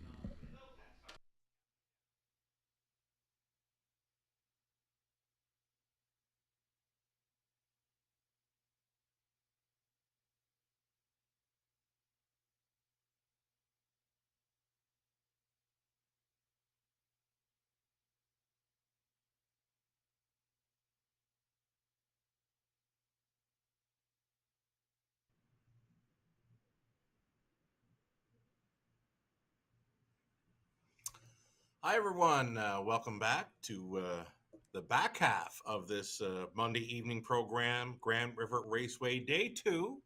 Followed up a cancel for air quality on Friday evening. So here we are, the back half of this Monday night program, starting things up with a late pick 5 here.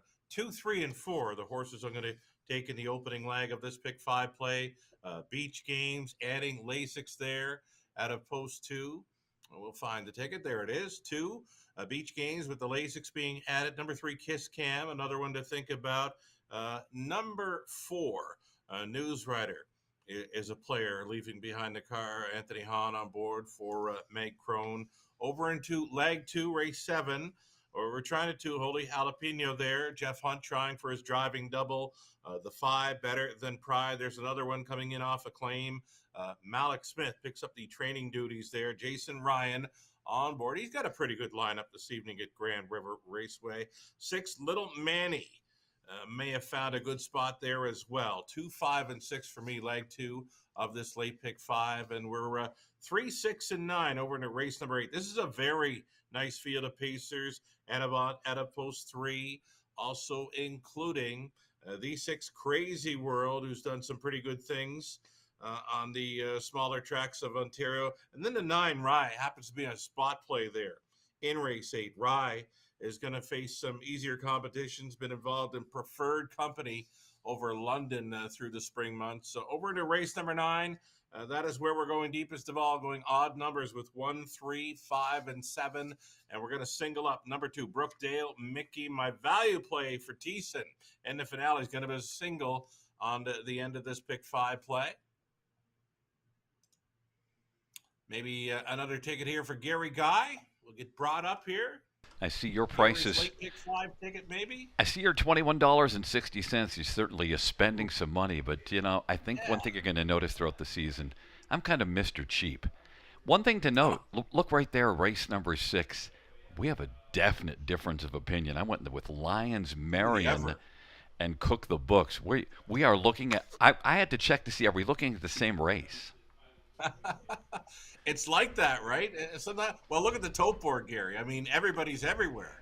Yeah, and then also in that 10th race, I did add one. I added Palladium Hanover just because I have regard for Paul McKenzie, Jody Cullen, and comes in off of a second beat in the neck. But I do like your Brookdale Mickey, but I wanted cover with Palladium Hanover. But, I went to just $9.60 with my pick 5. But we are about a minute to post time. We're going to be out on post parade for race number 6. We'll talk more about this 6th race and discuss why we see it so differently. Post time coming up next.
There's a look at the paddock camera, and sponsored by the Ontario Equine Education and Employment Program. Field for the 6th race, heading onto the track for the post parade.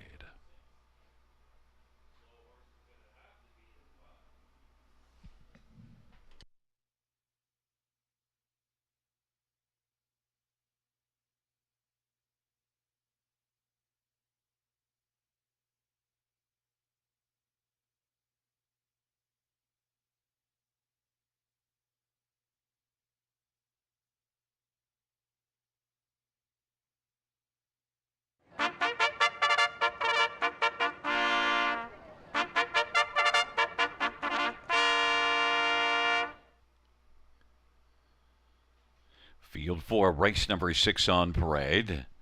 The Omega Alpha Pharmaceuticals Parade. One Cook the Book, Semi-Filia for Pam Forkey. Number 2 is Beach Games, Daryl Thiessen Drive for Francis Dumichel. 3 is Kiss Cam, Austin Surrey for Sean Stacy.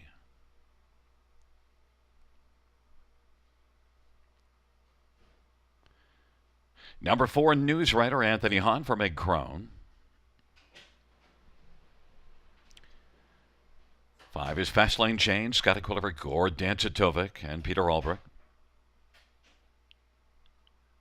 Number 6, Help a Girl Out, Mike Horner drives and trains for Mark Horner and RAW Equine.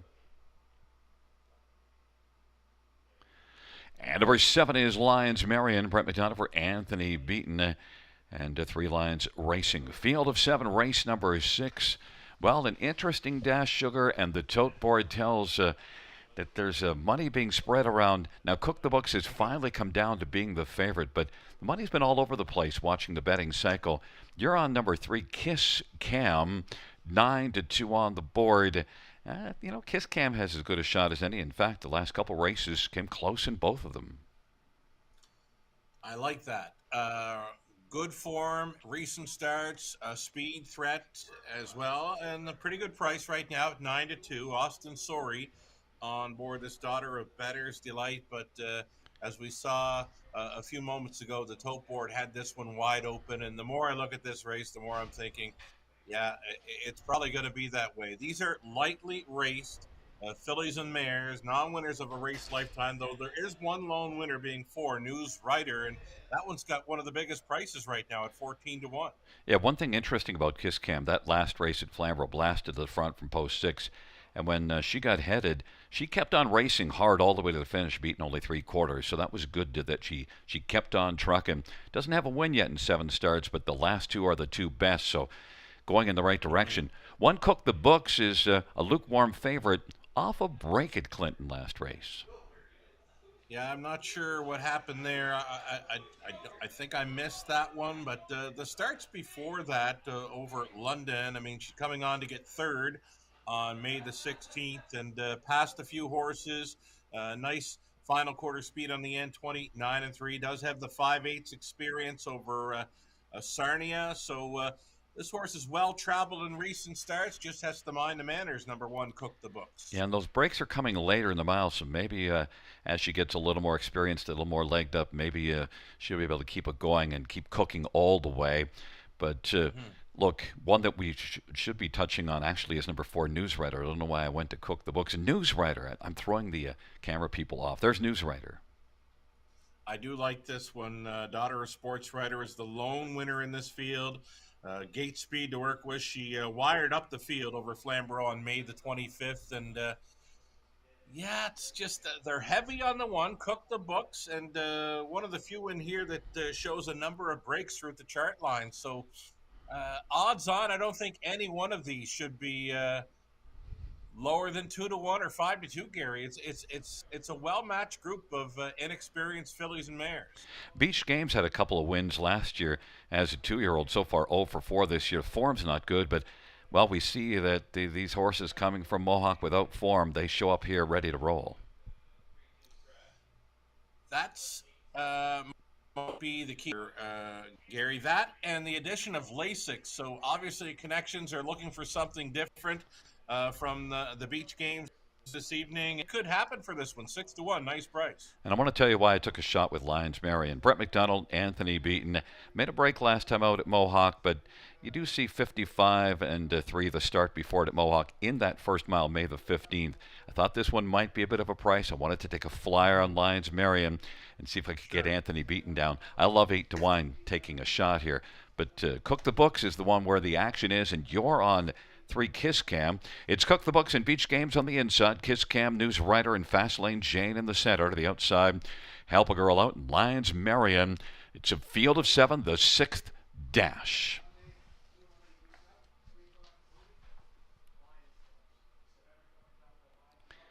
Field 4, race number 6. Fillies and mares are all in position. They're at the start of the rough, and Beach Games will leave with Kiss Cam. Beach Games, Kiss Cam. Kiss Cam wants to drive on and take the lead from Beach Games, and News Writer is third. Fast Lane Jane fourth, and then Cook the Books and Help a Girl Out, and Lions Marion is back trailing the field. Kiss Cam is 8-1 on the board and has the lead for Austin Surrey. And Beach Games and then News Writer, Fast Lane Jane as they race their way off the turn. Then it is back to Cook the Books and the trailing pair, Help a Girl Out and Lions Marion. 27-4 opening quarter. Kiss Cam and Austin Surrey's got the lead. Beach Games is about 2 lengths back, racing second. News Writer is third. Fast Lane Jane is fourth, and then Cook the Books. And Lions Marion now is going to start up on the outside, but it has a lot of work to do. And they race up towards the half of a 27-4 opening quarter, and Help a Girl Out on the inside is about 8 or 9 from the lead. It is Kiss Cam at 8-1 who still has the lead. Looks for that second panel breather. It's a 29-4 second panel with a half of 57-3. And Kiss Cam at 8-1 still with the lead. Beach Games is watching from second. Third is News Writer. Now Cook the Books is starting to cook on the outside. And Cook the Books is moving up. And then Fast Lane Jane, Lions Marion, and Help a Girl Out. And it is Kiss Cam as they race their way heading on up to 3/4. Beach Games is still second and is trying to close the gap. Beach Games is trying to track down Kiss Cam, and then News Writer, Cook the Books, and Lions Marion. 3/4, 126-1, and it is still Kiss Cam. Beach Games, and now Cook the Books is cooking, but has work to do. But here comes Beach Games. Beach Games against Kiss Cam. Kiss Cam, Beach Games. Beach Games on the outside now. Beach Games has come on to take the lead. Cook the Books is closing. Beach Games and Cook the Books. Beach Games. It's close with Beach Games. Cook the Books was flying. Kiss Cam, Lions Marion came on to pick up a fourth, 155-3. It is a tight win photo, but Beach Games and coming with Cook the Books made up a ton of ground late in that mile, Sugar. Pacing out of her skin at the line that won Cook the Books. I think it's the photo finish in play here, Gary. I kind of think that Cook the Books might have gotten up, but because it's kind of early in the meet, and I didn't really want to say for certain. And you have to kind of hear from this booth. You got to kind of favor the outside. We're going to see Sure. on the slow motion, but I've learned in the past year that the outside is slightly farther ahead than you think. Beach Games looked to have it all sewn up halfway through the stretch. Thiessen had this a daughter of Shadow or a daughter of Sunshine Beach all alone. But here comes the one, Cook the Books, flying late in the win photo. It's too close. You know what? Maybe Beach Games did hold on because it was just, now that I saw that, I'm glad that I didn't make a call. Last year I went out on the limb a lot of time, and I think I got away with a lot with Robert. There were a lot of ones where I was right by about 2 inches that I was kind of being a little cocky and pretending that it was a much wider margin, and I thought I'd just not start that trend again this year. Well, they're on the line together, Gary, and pretty close to a dead heat, but it appears number 2, Beach Games, does hold on. Another 5 feet or so, or maybe less, Cook the Books was getting there. You know who did close into it? Lions Marion from way out of it. So actually, the 7-1, they just raced well from about the final quarter of the mile. But Beach Games, that was a nice effort. And look, Kiss Cam really looked good. Kiss Cam, you know what? The front 4 there, they all raced really good. I think that's the second win on the night for Daryl Thiessen. But Kiss Cam, still learning, putting up some ambitious fractions there early, 27 to the quarter. Got a nice breather through the half, but then the good late speed was coming from each of the 1, 2, and 7. Your comment earlier this evening that you thought Daryl Thiessen could have himself a good night. Yeah, I had him pegged for a big one, and he's not done yet. He's still got a few more live ones to come, Gary. Yeah, well, we'll see. But so far, you're right on the Daryl Thiessen. I think his nickname is Cowboy. We'll see if we're going to go with that for Daryl Thiessen and Cowboy. Back in front of us is Beach Games, a 3-year-old Sunshine Beach Bay filly, owned by Francis Dumichel, who's also the trainer, and it's the first win this year, third win lifetime for Beach Games. Victorious, 155-3.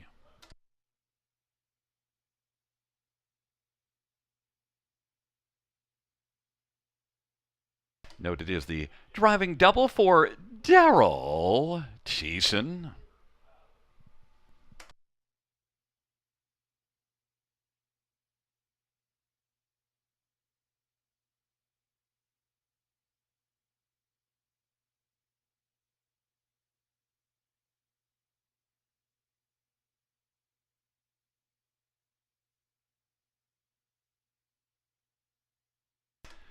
Sixth race payouts, 2 beach games, $7, $373. 1 cook the book, $330, $280. 3 kiss cam, $270. $2 exactor, $21.10. Dollar try, $27.25. The dollar super 100, 74.15, 20-cent super 34.83.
The sixth race order finish from the tops at 213, 5674. That's 213, 5674 on the bottom.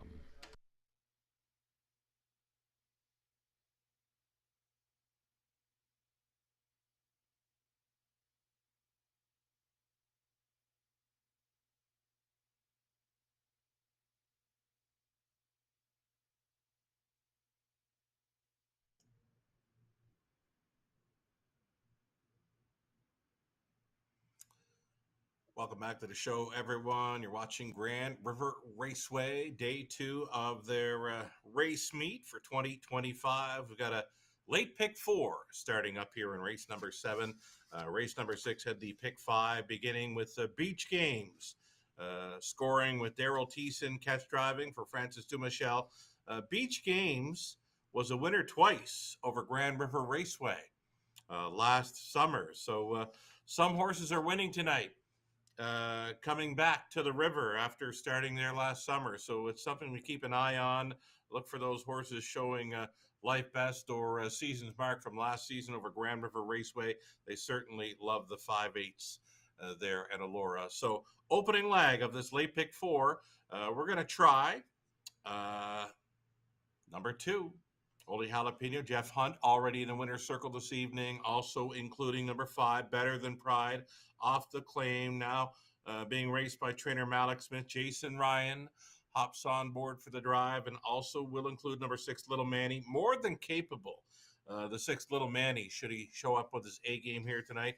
Race number 8, we're going to stick with the 3 deep theme. We're using 3 at Avant. We're also including 6, Crazy World, who's fitting in well with Garrett Rooney on board. Number 9, Rye for the trailing spot. My spot play on the night. Another live bullet possibly for Daryl Thiessen. Loved his lineup this evening at Grand River. Already in the winner's circle twice and certainly not done yet, not by a long shot. The 9th race, we're using odd numbers, 1, 3, 5, and 7.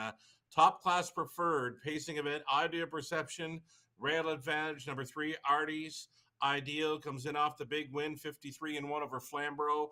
The 5, Tricky McWicky, one to consider there for our trainer driver, Mikael Vanderkamp. And the 7, Reign Supreme. There's Daryl Thiessen popping up again. A sharp winner, 54-2 over Flamborough, the good track on May the 22nd. Big circle around 7, Reign Supreme for me in the 9th. And then on the end of it, it's a single for number 2, Brookdale Mickey, my value play in the night. I'm not sure you're going to get value. Should Daryl Thiessen win another race or two prior to race number 10 this evening. Thiessen with the 2, Brookdale Mickey, all over that one on the end to complete this pick 4 play. Only in for $7.20 on a 20-cent wager. There's the ticket for Gary Guy. He's on the 5 and 9, starting things up here in race number 7 over into the 8th race. Using the 4, JJ Xavier, as well as the 3 at Avant. His top 3 selections for the 9th race hit the ticket. Artie's Ideal, Ideal Perception, Reign Supreme, and on the end of it, Gary trying the 2, Brookdale Mickey, though also including from the Cullen Barn, number 6, Palladium, Hanover. That's the way we see this late pick 4 shaking down. Gary's in for $4.80 on a 20-cent wager, and there's the ticket for Connolly Ecclestone as well. 2 deep starting things up in the opening leg. He's 3 deep in the 8th. He singles in the 9th race, number 2, Sometime Somewhere. 1 and 2 on the end for Connolly. 7:20 to play along.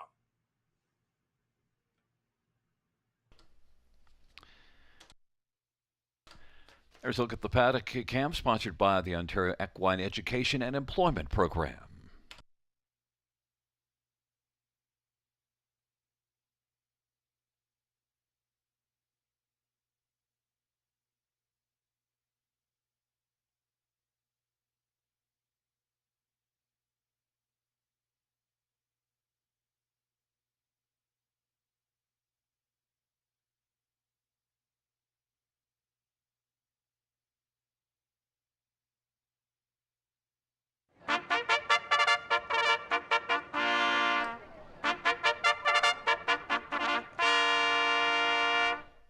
Field for the 7th race on the Omega Alpha Pharmaceuticals Parade. 1 is Better's Victory. Scott Kohler for Evan Stevenson. Number 2 is Holy Jalapeno. Jeffrey Hunt for Ken Skinner.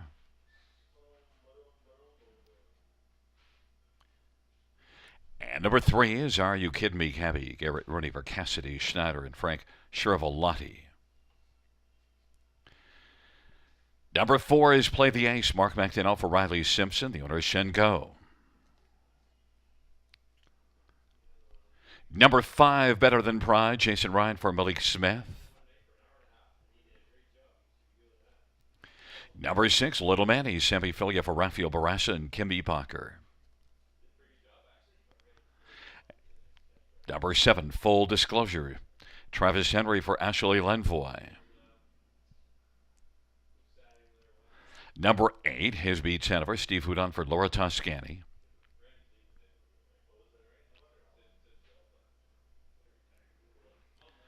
Nine is KJO and Brett McDonough for Mitchell Tierney. Field of 9, race number 7. Let's get a look at this field. And Sugar, I really thought when I looked at this race that 5 Better Than Proud stuck out, and then after that, it's pretty much you could go anywhere, and we both landed on Better Than Pride, and so did the fans, 1-2.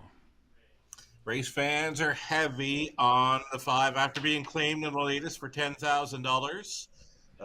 Little soft on the end of it. The sloppy going might have did this one in on the front end mission. Quick quarter was 26-2, but again, little light on the end to finish 6. But the win before that, 51-4 speed in for the price of $9,000. So switching to the barn of co-owner trainer Malik Smith.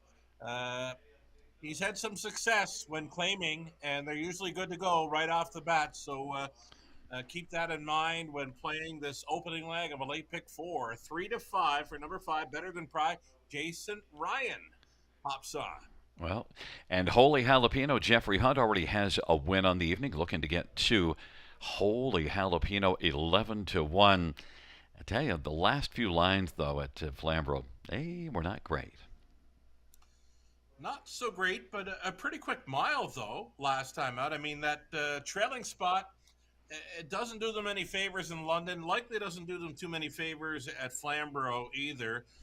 Did show gaining some lengths, like 8 lengths, making up some ground in the final half. Did pass a horse, but I like that last quarter. 28-1 for a trip in 55-3. And just hoping for some kind of trip, and Jeff Hunt to work his magic. Ken Skinner, owning and training his 5-year-old son, a Better Than Cheddar, yet to hit the board in 2025, but tonight could be the night for a big splash. Number 2, Holy Jalapeno. I'll call that one my hunch play of the night. 13-1. He did make some decent money last year. Number 6, Little Manny. You get Sammy Filia, Rafael Barassa. Look at this is one last year that was really fine. Yeah, anything close to his A game here, Gary, and he's going to be a big factor. I like his chances, and I do love that price, 9-1. A beaten favorite in the latest over Flamborough when moving up from 5th at the half, was able to come on and show 3rd with an 8 left to go, but just faded a little bit light on the end of it. But any kind of trip at all. Here's another one that could step it up at a price. 10-1 is some pretty good value on Little Manny with these. Yeah, he's been a different horse this year. So far, it's been not good. Was really great last year, but maybe those last couple are signs that now it's going to come around for Little Manny. And one more we should take a look at is number 7, Full Disclosure, and Travis Henry, Ashley Lenvoy. Full Disclosure, back-to-back 7th place finishes at Western Fair. Was decent before that, though. Yeah, you're going to see some speed from this one. Watch Travis Henry have this one out and rolling right off the car. I think this horse could sit first or second in here.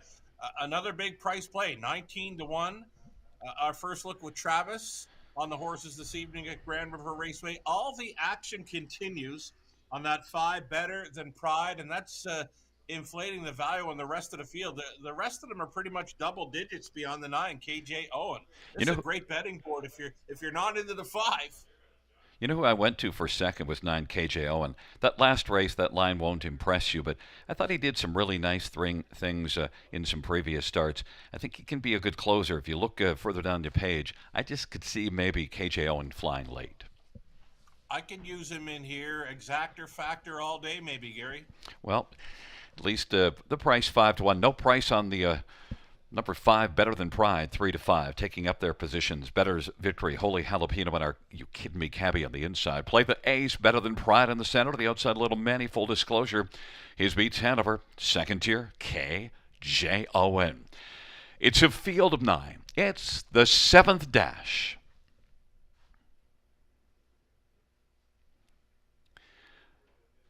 They're at the start of the rough, and Better Than Pride and Little Manny, the first couple to flash speed. Are You Kidding Me, Cabby? Better's Victory, rather, on the inside is Better Than Pride, is able to come on and get the lead. Better Than Pride, Are You Kidding Me, Cabby, is second.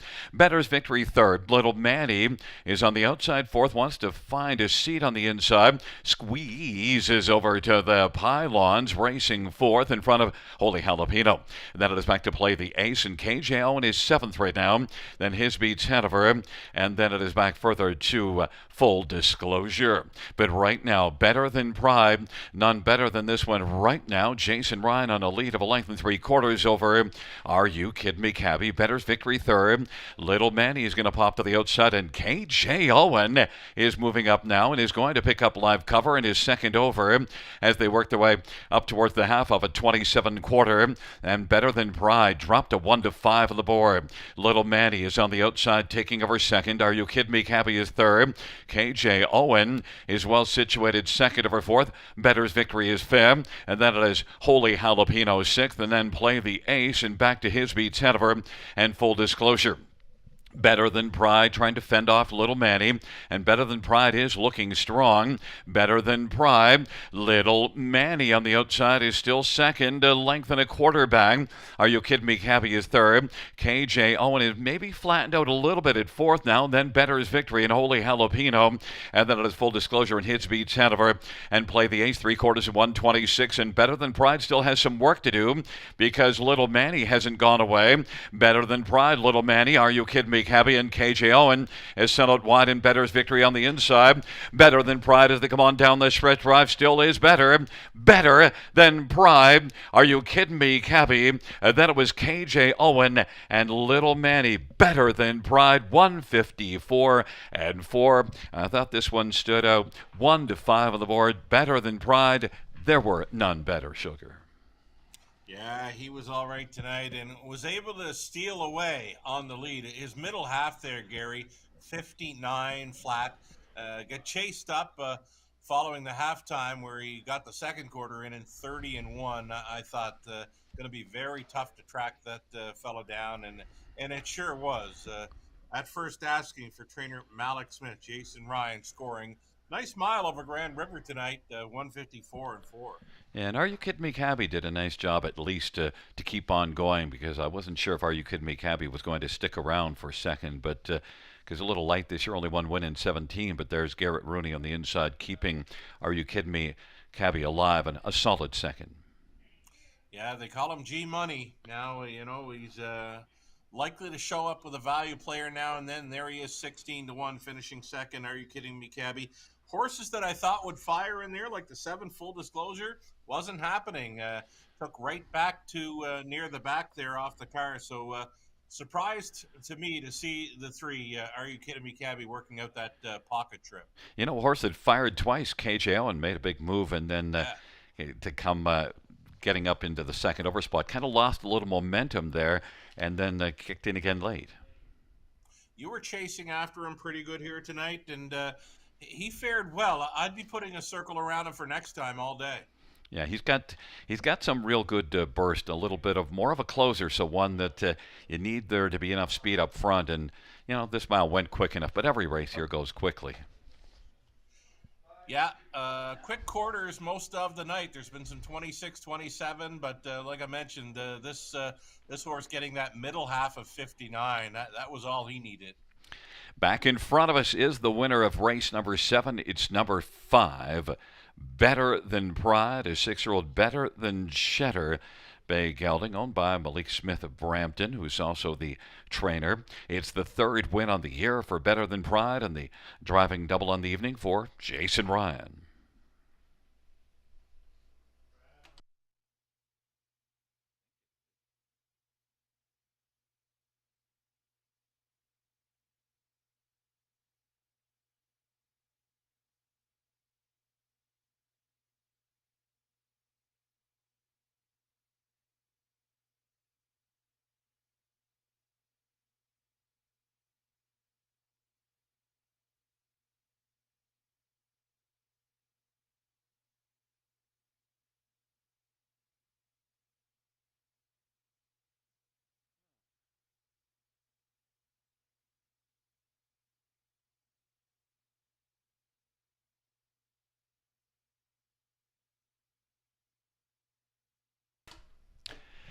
The 7th race payout, 5, Better Than Pride, 240, 250, and 240. 3, Are You Kidding Me Cabby, 590 and 510, and 9, KJ Owen, 430.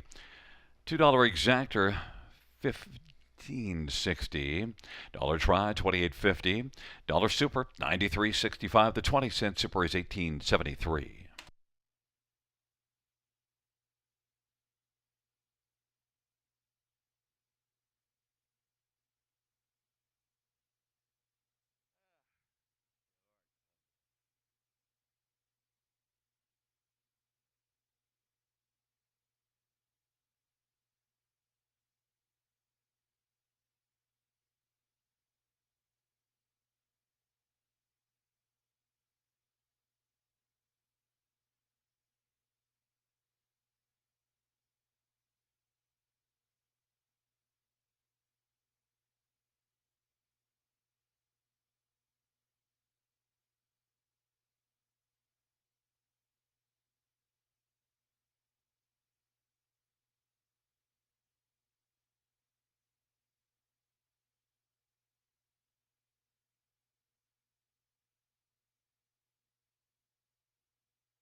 Seventh race order finish from the top, 652 814 793. That's 652 814 793 on the bottom.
Field for the 8th race on parade, the Omega Alpha Pharmaceuticals Parade. 1, Keystone Dakota, Steve Hudon for Laura Toscani. The owner is Martin Kempfer. Number 2 is Harry G. Brett Madonna for Duncan Gillis. And number 3 is Enavant, Paul McKenzie for Luke Blais. The owner is Determination Stable and Guy Corbeil. Number 4 is J.J. Xavier Austin Sorry for Francis Guillemette, who trains and owns, along with James McKinley, who is the breeder. Number 5 is How You Play the Game, Jason Ryan for Jody Cullen, and the owner is David Snowden. And number 6, Crazy World, Garrett Rooney for Kathy Chikeen. Number 7, Surrey, Travis Henry for Cassidy Schneider. The owner is Colonel Schneider Jr. 8 is Hazy Coast.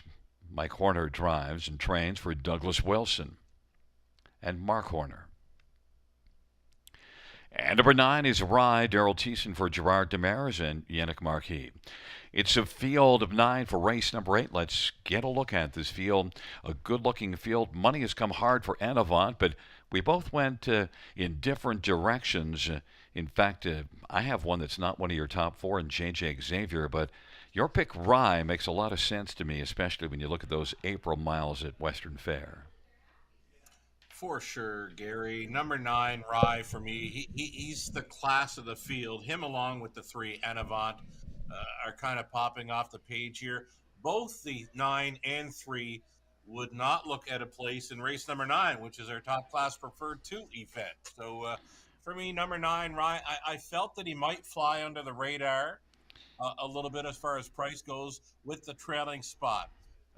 Daryl Thiessen, likely to have this fella in play somewhere throughout the mile. Look for him to have a big kick on the end of it. Love his chances. Love the price of 5 to 1. My second choice is number 3, Enavant, and is your second choice. I got to tell you, I took Enavant a few times, and he disappointed me, so he kind of got on my list, but he's a nice talent, so I only could take him for second best because he hung a couple times when I thought he was going to get the job done, but 3 to 5. He is a real nice talent, and there's a ton of backclass here. I mean, he shows a 48 flat victory over the 5/8 of Rosecroft as a 5-year-old, and sort of coming around. He does show 27 and 3 speed in 2 of his last 3, and last time out he's on the good track, came from a long ways back on the wide side to finish 3rd. So kind of knocking on the door in recent starts, but for me, I just wouldn't be putting him in the top spot. Not at 3 to 5. My play is all going to be on the 9, Rye, for the win. Number 6, Crazy World, was in a class that I thought that he was going to dominate and crush last time out at Flamborough, and he only managed a 3rd. He raced on the outside for a piece, but I expected more, but yet Crazy World is also one that was really good last year. Crazy World is a really nice animal. 5-year-old son of Control the Moment now, making just his 3rd start back off a long layoff, so maybe a little short in his first couple of goes, but rounding into form. He was closing up at 28 and 3, but now reuniting with G Money, Garrett Rooney, right? So 6 to 1 price player. I wouldn't put him ahead of the 9, Rye, but it wouldn't surprise me to see him right there at the end with the 3 and 9 in here. I have a lot of regard for what I saw of him last year. And, 3rd start back off the layoff. I might have been just a little too critical of expecting a little bit more last time out in that 2nd start. But G-Money, that is a good comment of yours because he's been golden with Crazy World before. Number 5, How You Play the Game. Jason Ryan, Jody Cullen. Boy, tough to leave this one all the way down to 4th. It's a good race. I mean, this is pretty much a backup class to what we're going to see in race number 9, a preferred event, right? But How You Play the Game, I'm just not sure where he's going to find a spot to sit in the early going. Does show the victory 2 back over Flamborough, 4th best in the latest. One to consider for the superfecta, but I don't mind your 4, J.J. Xavier, even for a piece of the Try and Super. Well, I went for the top piece with J.J. Xavier, so just a couple thoughts on that one. I just think this is a tough spot for him. I mean, I wouldn't put him in a top class category as far as preferred types like I did with the 3 and 9, but as mentioned, I think he can find his way into the Tri or Super with the right kind of trip. This is a tougher spot for JJ Xavier. I love that price, 6-1. Austin Sorry, Francis Guimet has been a strong combination as well. Keystone Dakota, Harry G, and Avant on the inside. In the center, JJ Xavier, How You Play the Game. To the outside, Crazy World, Sir A, and Hazy Coast. And the second tier, Rye. It's a field of 9. It's the 8th dash.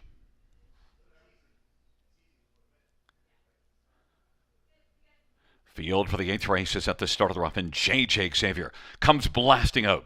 Keystone Dakota, then Enavon, Harry G, Rye up the inside. Now is going to press on through and try to take third. Enavon's got third, though, right now, and now Rye is going to be on the inside racing fourth. Then it is back to Harry G, and How You Play the Game, Crazy World, Sir A, and Hazy Coast on past that opening quarter. JJ Xavier 3-1 leads past that opening quarter, and then Keystone Dakota at 45-1 is filling the pocket, and Enavant is working for his Dover, and then it is Rye who's positioned on the inside and is racing fourth right now. Then it is back to Harry G and How You Play the Game, and then it is back to Crazy World, Sir A, and Hazy Coast. Lively 26-3 opening quarter as they race their way on around the turn, and now taking the front is Enavant and Paul McKenzie. JJ Xavier is riding the pocket, 54-3 halftime. And Enavon, the favorite's got the lead on down the backstretch. JJ Xavier, Keystone Dakota at 45-1 is still in the hunt third and is only 3 off the lead. Then Rye is positioned fourth in the front for a separation from the rest. Harry G is racing fifth right now. And then sixth is How You Play the Game. Then it is Crazy World and Sir A and Hazy Coast. And they work their way on by the 3/4, and it is still Enavon. Enavon and JJ Xavier hasn't dropped out of it. 3/4. 122-3. It is Enavon, JJ Xavier, Keystone Dakota, and Rye is kicking in and is sent out 3 wide, but still has work to do. It is Enavon. JJ Xavier has been bravening up and looks to dart up the passing lane. JJ Xavier, Enavon, Rye on the outside. Enavon and JJ Xavier, Enavon, JJ Xavier, Enavon appeared to hold on. Then JJ Xavier, and also right there, Keystone Dakota. A long shot is in the top 3, and then Rye, 152-1. Enavant, well, I said that I'd faulted Enavant a couple of times recently for just not getting that last little piece. Well, got the last little piece in this one. Yeah, just literally bottomed out the field here. He let the dust settle with JJ Xavier putting up the opening quarter, 26-3. Big push through that second quarter to clear in 54-3, and then they just had to catch him afterwards. JJ Xavier surprised me to stay up there and finish in the top 3, pacing his trip in 52 and change. Might have been that big long shot, as you mentioned, Keystone Dakota. Big number may have gotten up for the deuce there. Rye, just I kept waiting for that big kick. He did close up well to be fourth. He's right there with them, 52 and change, but heck of a mile there. Enavant responding for a victory there as the favorite. And it looks like Keystone Dakota at 45-1 did get up over JJ Xavier. I was waiting for JJ Xavier to pounce up the passing lane, but as you mentioned, he was in pretty snug, and he did some work early in the mile as well. That could be one of JJ Xavier's quickest trips ever on a smaller track. You know, he does have a mark of 52-1 over the big track of Woodbine Mohawk Park, but over a 5/8 track, that's a big trip for JJ Xavier to be right there. Well, I had a lot of faith in Austin Sorry and Francis Guimet. I was asking a lot. Look, Enavant's got the class, and that's what we saw probably here more than anything is, you know, he's rounding into form. He's been lightly raced the last couple of years, but that was a pretty snug effort. Yeah, he found a good spot to build up his confidence there, the heart-building win, and maybe things get a little bit better going forward here for this Enavant. A course to watch now, Keystone Dakota. Oh, yeah, for sure. 45-1 gets on the exactor ticket. 3149 back in front of us.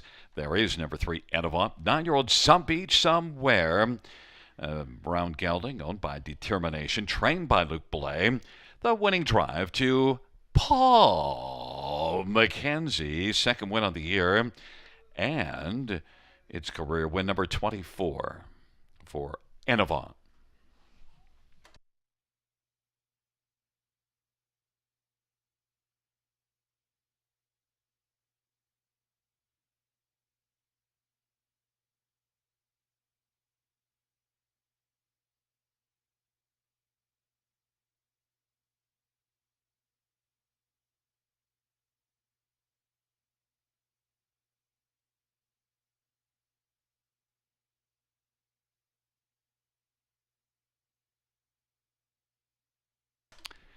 Eighth race payouts, 3 Enovon, 320, 280, 210. 1 Keystone Dakota, 2060 and 720. And 4 JJ Xavier, 270. $2 exactor, 43.50. Dollar try, 47.75. The dollar super, 171.65. 20-cent super, 34.33.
Eighth race, order finish from the top. 271 365 894. That's 271 365 894.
Field for the ninth race, the Omega Alpha Pharmaceuticals Post Parade.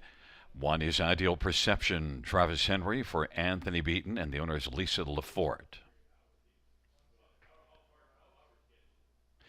Number 2, Sometime Somewhere, Jason Ryan for Brett Lester, the owner is Bianco Holdings.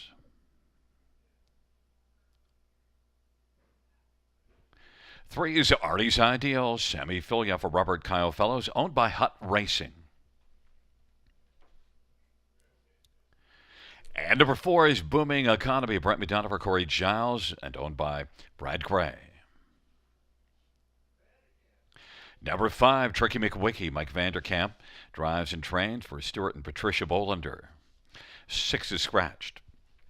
7 is Reign Supreme, Daryl Thiessen for Zachary Carroll.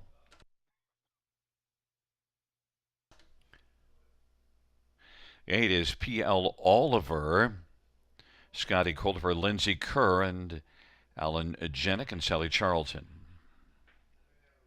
And number 9 is Woodmere Earl and Pop Garrett Rooney for Gary Murner and a numbered company from Guelph. It's a field of 8 for race number 9. It is a snug field. Sugar, an interesting dash to handicap. Money has come right now for Sometime Somewhere. Neither one of us took that one as our top 4. You're with number 7, Reign Supreme. Boy, Zachary Carroll has been putting up some training numbers. Yeah, I'm with this 7, Reign Supreme, and Zachary Carroll had a nice little mare race in our Forest City pace in London, and she'd been doing good things over at Woodbine Mohawk Park, Lady Terra. But Zachary sending out this 5-year-old Son of Control the moment, freshened up after being put away in December of last season, has come out strong. He's 2 for 3 in 2025. I'm expecting a big gate blasting push, just like you called off the car in his latest over Flamborough, Gary. Yeah, and left from post position 7, and this will be post 6. And here, that's not a problem really at all. So Reign Supreme, right. It comes in, one that was a good earner last year as well. You get Daryl Thiessen, so you get a hot driver with a hot barn. Number 3, Artie's Ideal, is the one that I landed to 2 on top, and this is one that also has had 3 starts on the year, like Reign Supreme. And Artie's Ideal was sick, missed a start, but last race, Flamborough, how do you like that one? I love that one, and he needed that one after missing a few weeks, and I'm expecting good things from this one tonight. I like him as an exactor factor here. The price is right, 7-1. A heavy favorite last time out when facing easier. A tougher bunch in here, but he's beaten this preferred class before many a time over London. And I know, and if he gets any kind of trip up close to tall gear, he's going to be a big factor. Yeah, and he's got a ton of back class. I almost went with one, Ideal Perception. The money's a little too low, but Ideal Perception has loved it here in the past. If this was a Western Fair with these post positions, Ideal Perception from post 1 could be dangerous. Right. We had him on Camelot Classic night. James McDonald was catch driving, got around London in 53-4. He got over the river last season, 150-4. Rail advantage at Grand River, I'm not sure, but he's always a player when situated up close. If Travis can point him towards a front end mission, or even be sitting 2 or 3, he's going to get a big shot at handling this preferred. And I'll tell you, a horse that's offering a bit of value that we have to have some regard for is Tricky McWicky. Mike Vanderkamp puts up some numbers with limited action, but Tricky McWicky off of 51-3 at Mohawk. Yeah, very sharp on the return. Here's another one, Gary, that was freshening up for a couple of months, got put away in March, and then started racing for the Vanderkamp barn. That's a big win last time out, 51-3. 7-1 price player. I think you're getting a good shot with lots of price players in here. This is a really nice preferred. And I mentioned that Sometime Somewhere is taking a lot of action. Really good horse, just hasn't raced since the 25th of January. Yeah, I want to see him one start before I can climb on board at that low of a number. I'd have him pegged at about 7 or 8-1 first start off the layoff. Yeah, but he did take a mark of 49 last year at Mohawk and made 118,000. So he's not exactly a horse that doesn't belong. Just need to see a start. It's Ideal Perception sometime, somewhere. Artie's Ideal on the inside. Booming Economy. Tricky McWicky to the outside. Reign Supreme. P.L. Oliver. Second tier. Woodmere Rollin' Pop. Field is at the start. And they're off, and Artie's Ideal times the gate well by Sammy Filion. And to the outside, Reign Supreme. They're dueling.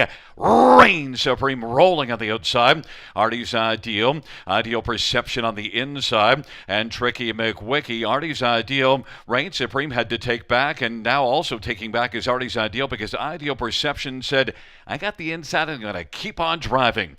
2-1 on the board. Has the lead is Ideal Perception with Artie's Ideal in the pocket. Reign Supreme is caught on the outside as Tricky McWicky has a seat on the inside as they race their way on past us. And then racing position fifth on the inside is Woodmere Rollin' Pop. Booming Economy is sixth. And then it is back to Sometime Somewhere and P.L. Oliver. 26 flat opening quarter. Ideal Perception wanted the front, and he has got it. Ideal Perception into the backstretch off that lively half of 55-1. Did pick up a 29-1 second panel breather. Artie's Ideal. Reign Supreme working the outside. Tricky McWicky is fourth. Booming Economy fifth. It would be a Rollin' Pop. And then it is back to P.L. Oliver. And Sometime Somewhere it is Ideal Perception. Sharp still on the front. Leads at a couple of lengths. Reign Supreme is getting a little closer though. Artie's Ideal is racing on the inside third. Then Booming Economy and Tricky McWicky and P.L. Oliver and Woodmere Rollin' Pop in Sometime Somewhere. But Ideal Perception shows no signs of slowing down. 3/4, 123-3, a 28-2 third panel. And down the stretch drive they come, and Ideal Perception is putting on a show as they come on to the finish. It'll be interesting to see the time. Ideal Perception under wraps at the finish. Sometime Somewhere picks up second. Third is between the Tricky McWicky and Artie's Ideal. 151-3. Ideal Perception loves it here, Sugar. Certainly does, and made a statement early when he stacked them up 3 high going into the opening turn. It was time for the rest of them to try to back off and find a seat.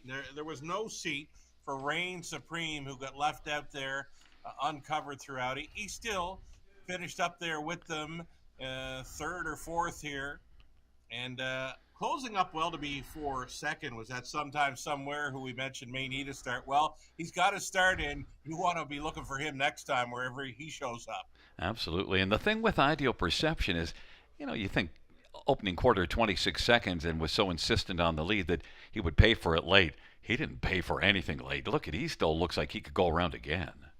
Just a classy veteran pacer that absolutely loves the river, and he loves to be the leading man. I don't know what it is when every once in a while you'll have a horse that just at a certain track, whether the horse knows he's at that track, but yeah, it's a thing to behold when Ideal Perception comes here. Yeah, he's a nice animal, and credit Travis for protecting his inside lane. I know from talking to drivers that have competed at Grand River Raceway, it's not easy to take control from that rail spot.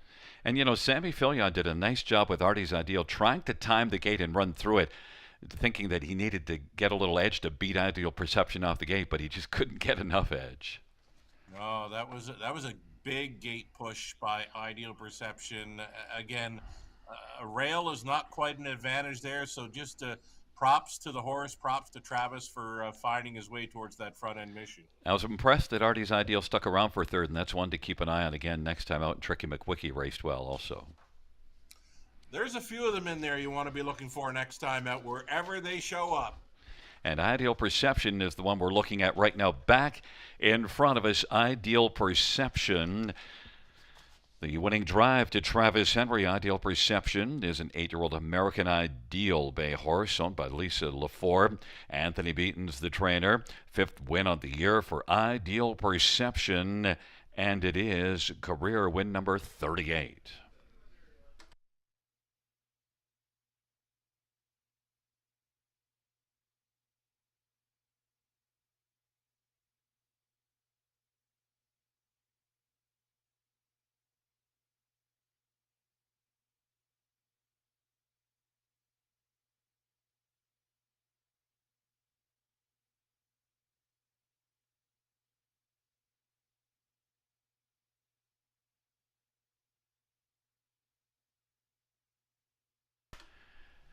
Ninth race payouts, 1 Ideal Perception, 650.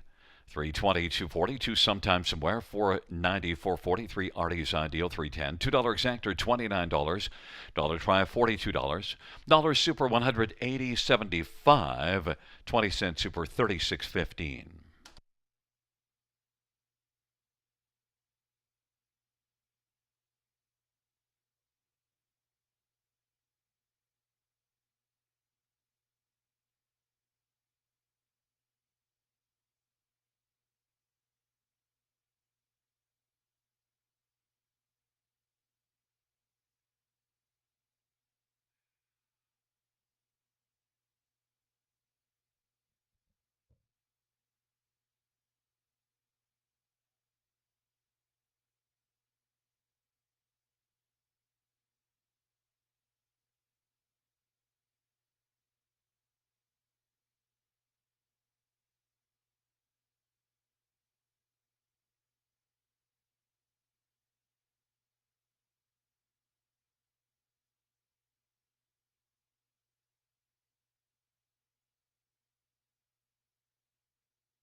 Ninth race, or we're finished from the top, is a 1, 2, 3, 6, 4 scratch 5, 7, 8.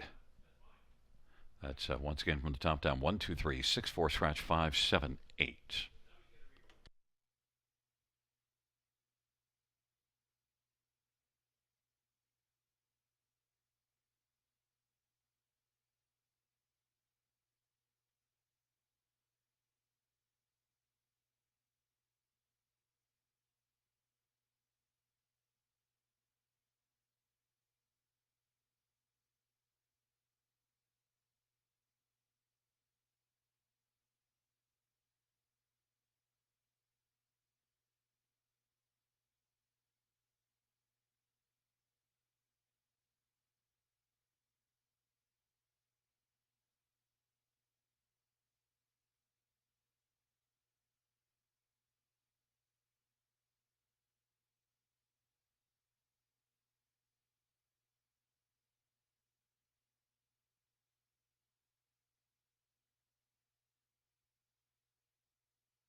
There's a look at the Ontario Equine Education and Employment Program camera from the paddock.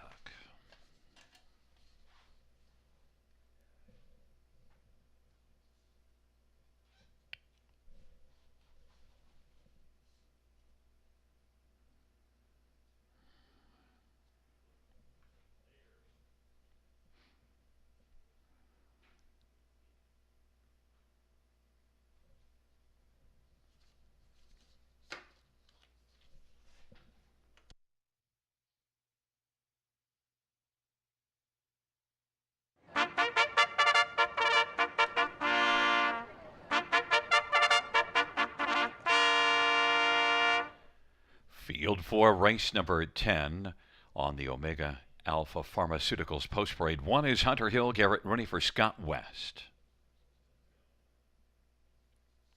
Number 2 is Brookdale Mickey, Daryl Thiessen for Gerard Demers and CS South Stable. Number 3, Double Down Duke, Scott Quiller, Stephen Taylor and Brett Taylor. And 4, Wall Street Belle, Brett McDonald for Mitchell Tierney. The owner is James Quinn. Number 5 is Harper's Hat Trick, Sammy Filia for Chris Haskell, who's the trainer and owner. Number 6, Palladium Hanover, Paul McKenzie for Jody Cullen and Paul Sanders in A1 stable. Number 7, Typhoon Stride, Travis Henry for Ashley Lenvoy and Gino Toscani. Number 8 is Reactor Now, Jason Ryan for Greg McNair and Bradley Grant.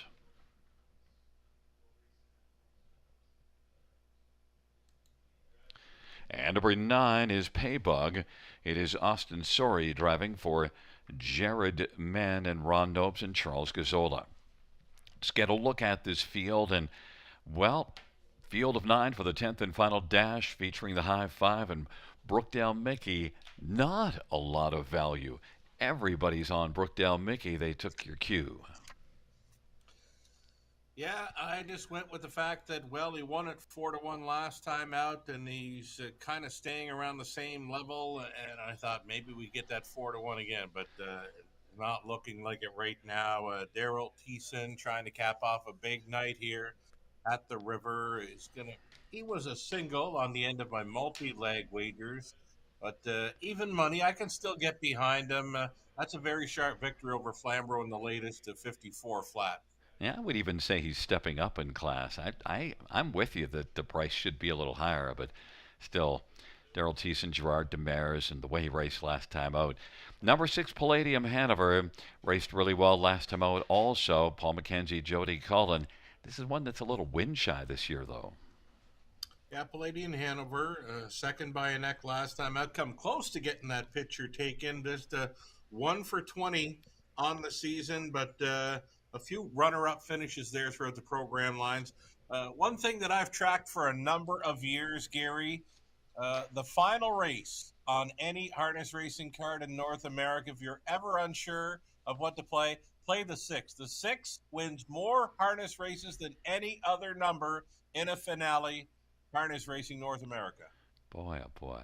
You must have the new AI working there in Western Fair. Look, I went out of order and I messed up our video team.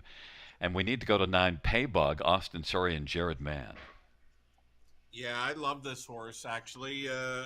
I was thinking last time out at May 26th there in London, if he could have stayed a little closer near the half, he might have got the job done in there. He made a ton of ground, passed many horses through that final half at a big number. He was 42-1 on that night.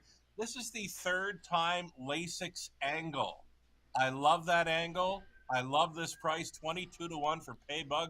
Big value player here if you want to take a shot on a long shot. We mentioned there's not much value on Brookdale Mickey. Not a lot of value on your 4th choice, Hunter Hill, sitting at 8-5. Yeah, I just wanted to include him in here in a piece of the High Five. He's likely to be on or near the lead here. Garrett Rooney goes on board for the catch driving assignment. He'll need to use that gate push to get well spotted in the early going. We need one more for the pick 5, and you opted for Harper's Hat Trick, and one that, well, Chris Haskell sends out. Chris often puts up big numbers. You got Sammy Filia, but it's the first start of the year. Yeah, might need a start or two, but this horse has done well, near that backup class, the preferred types over the years. Really nice stallion set of sports rider.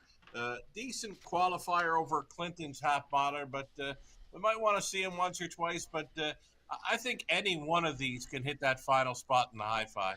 I'd have a hard time leaving Chris Haskell off the high five in here. Yeah, I'd be putting him in there, especially at the price of 21 to 1. The 1 and 2 are taking the action. I can see it on the 2. I can't get there with the 1 at 9 to 5. Yeah, bit of back class, but 9 to 5 is a little too low. But no value with Brookdale Mickey, but all the cappers went with Brookdale Mickey, who's 8 to 5. It is Hunter Hill, Brookdale Mickey, Double Down Duke on the inside. In the center, Wall Street Bell, Harper's Hat Trick to the outside, Palladium Hanover, Typhoon Stride, and Reactor Now in the second tier, Paybug. It's a field of 9. It's the 10th and final dash on this marvelous Monday evening here at the river.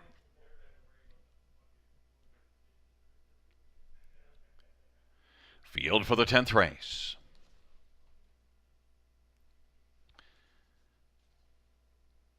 He is at the start and they're off. And getting out well, Hunter Hill on the inside, also leaving Reactor Now. And then in the center of the track is Wall Street Bell. Wall Street Bell is now second. Then Reactor Now, Palladium Hanover, Brookdale Mickey, Double Down Duke, Paybug, trailing pair Harper's Hat Trick and Typhoon Stride, but Hunter Hill 4 to 5 on the board and blasted out by Garrett Rooney to take the lead. Wall Street Bell at 40 to 1 is second. Palladium Hanover's position third, and then getting over to the pylons fourth is Reactor Now. As they race off the turn, the field comes on towards us, and fifth Brookdale Mickey now is going to pop out and give cover to Typhoon Stride. Electing to stay on the inside is Double Down Duke, and then racing on the outside is Paybug. And trailing the field is Harper's Hat Trick. 26-second opening quarter, and Hunter Hill hunting for a second panel breather. It is Hunter Hill and Garrett Rooney with a lead of a couple of lengths.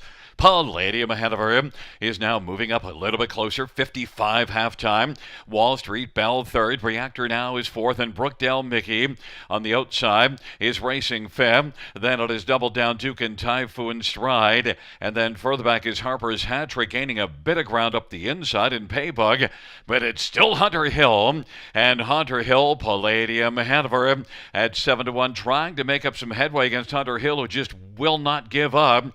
Right now, at least, Hunter Hill by a length and 3/4, and Palladium ahead of her.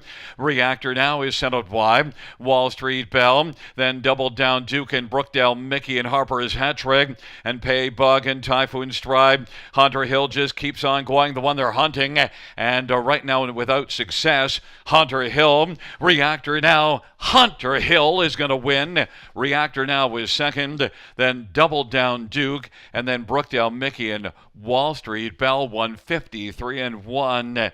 And Hunter Hill, well, I guess Garrett Rooney watched race number 9 and saw Ideal Perception and said, yeah, I think I could do that. Yeah, that front end speed was holding pretty good this evening at the river. This horse never faced an eyeball all the way. He got very brave, and it even showed up big time when turning for home when he opened up on them. Yeah, the horse that won 11 times last year, but only one win in 12. But he got away from Mohawk and said, yeah, I think I'm going to like it a little bit better here. Because last time out at Mohawk, he blasted to the front, and 3 got by him. He finished 4th. For me, he's a hard horse to figure out. He's a hot and cold type, and I'm never sure when he's going to pop up with a victory. But again, it came up big for him this evening. Rooney put him on the point, and that was it for the rest of them. Again, they couldn't face him. They couldn't challenge him. Never took an eyeball all through that mile. I think every bettor has a few horses that are good horses, but they're never good when they play them, and then when they don't play them is when they are good. This is definitely one of them for me. You nailed it right there. We all have those kinds of horses, and Hunter Hill, you went off of Hunter Hill, didn't understand. The money even dropped down further, down to 4 to 5, so the money was there, and he lived up to it. Heavy action came late, and he turned out to be the heavy hitter indeed in this finale. Keep a watch out for Reactor Now, because he left from the outside, got up into the action, found a seat, and he just was able to keep on going and finishing second. So Reactor Now really was impressive. We gotta be on the lookout for him next time wherever he shows up. He got along well with the 5/8 track here at Grand River Raceway, and pretty good price in there underneath. You got 22 to 1 second, 25 to 1 third, 40 to 1 on the end of the high five. But you got the favorites in there as well. It's still going to pay nice. Well, we'll talk to you again Wednesday evening. Do some more homework, and we'll touch base again. Sounds good, Gary. Take care. Back in front of us is one Hunter Hill.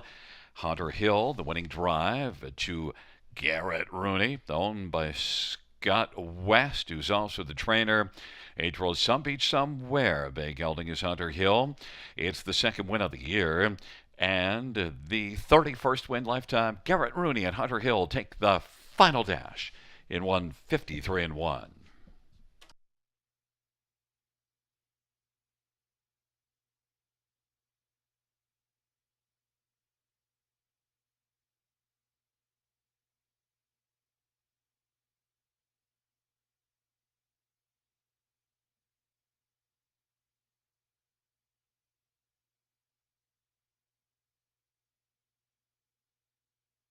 The 10th race payouts one Hunter Hill. $3.90, $3 to 40. 8 reactor now, 24.10, 16.50, and 3 double down Duke, $7.70. $2 exactor, 64.30. Dollar try, 203.30. A 20-cent high five of $1,258.74. Double of 1 and 1, $17. Dollar pick 319.20. Dollar pick 431.25. And the dollar pick 5, $125.65.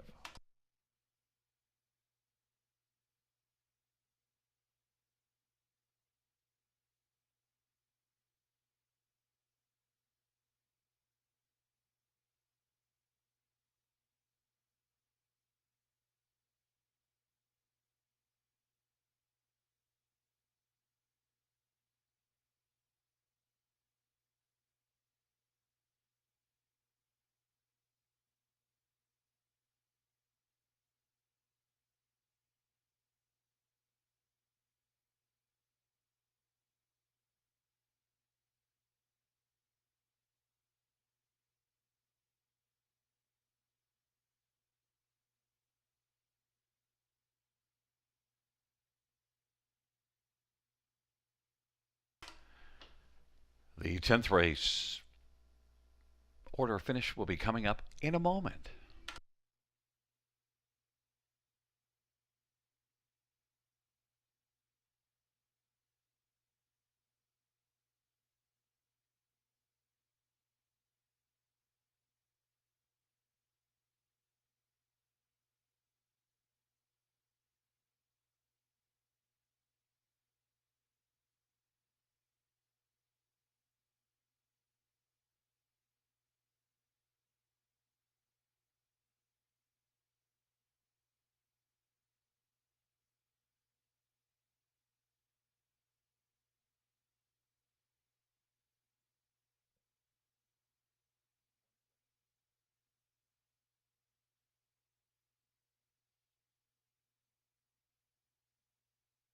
Yep, go.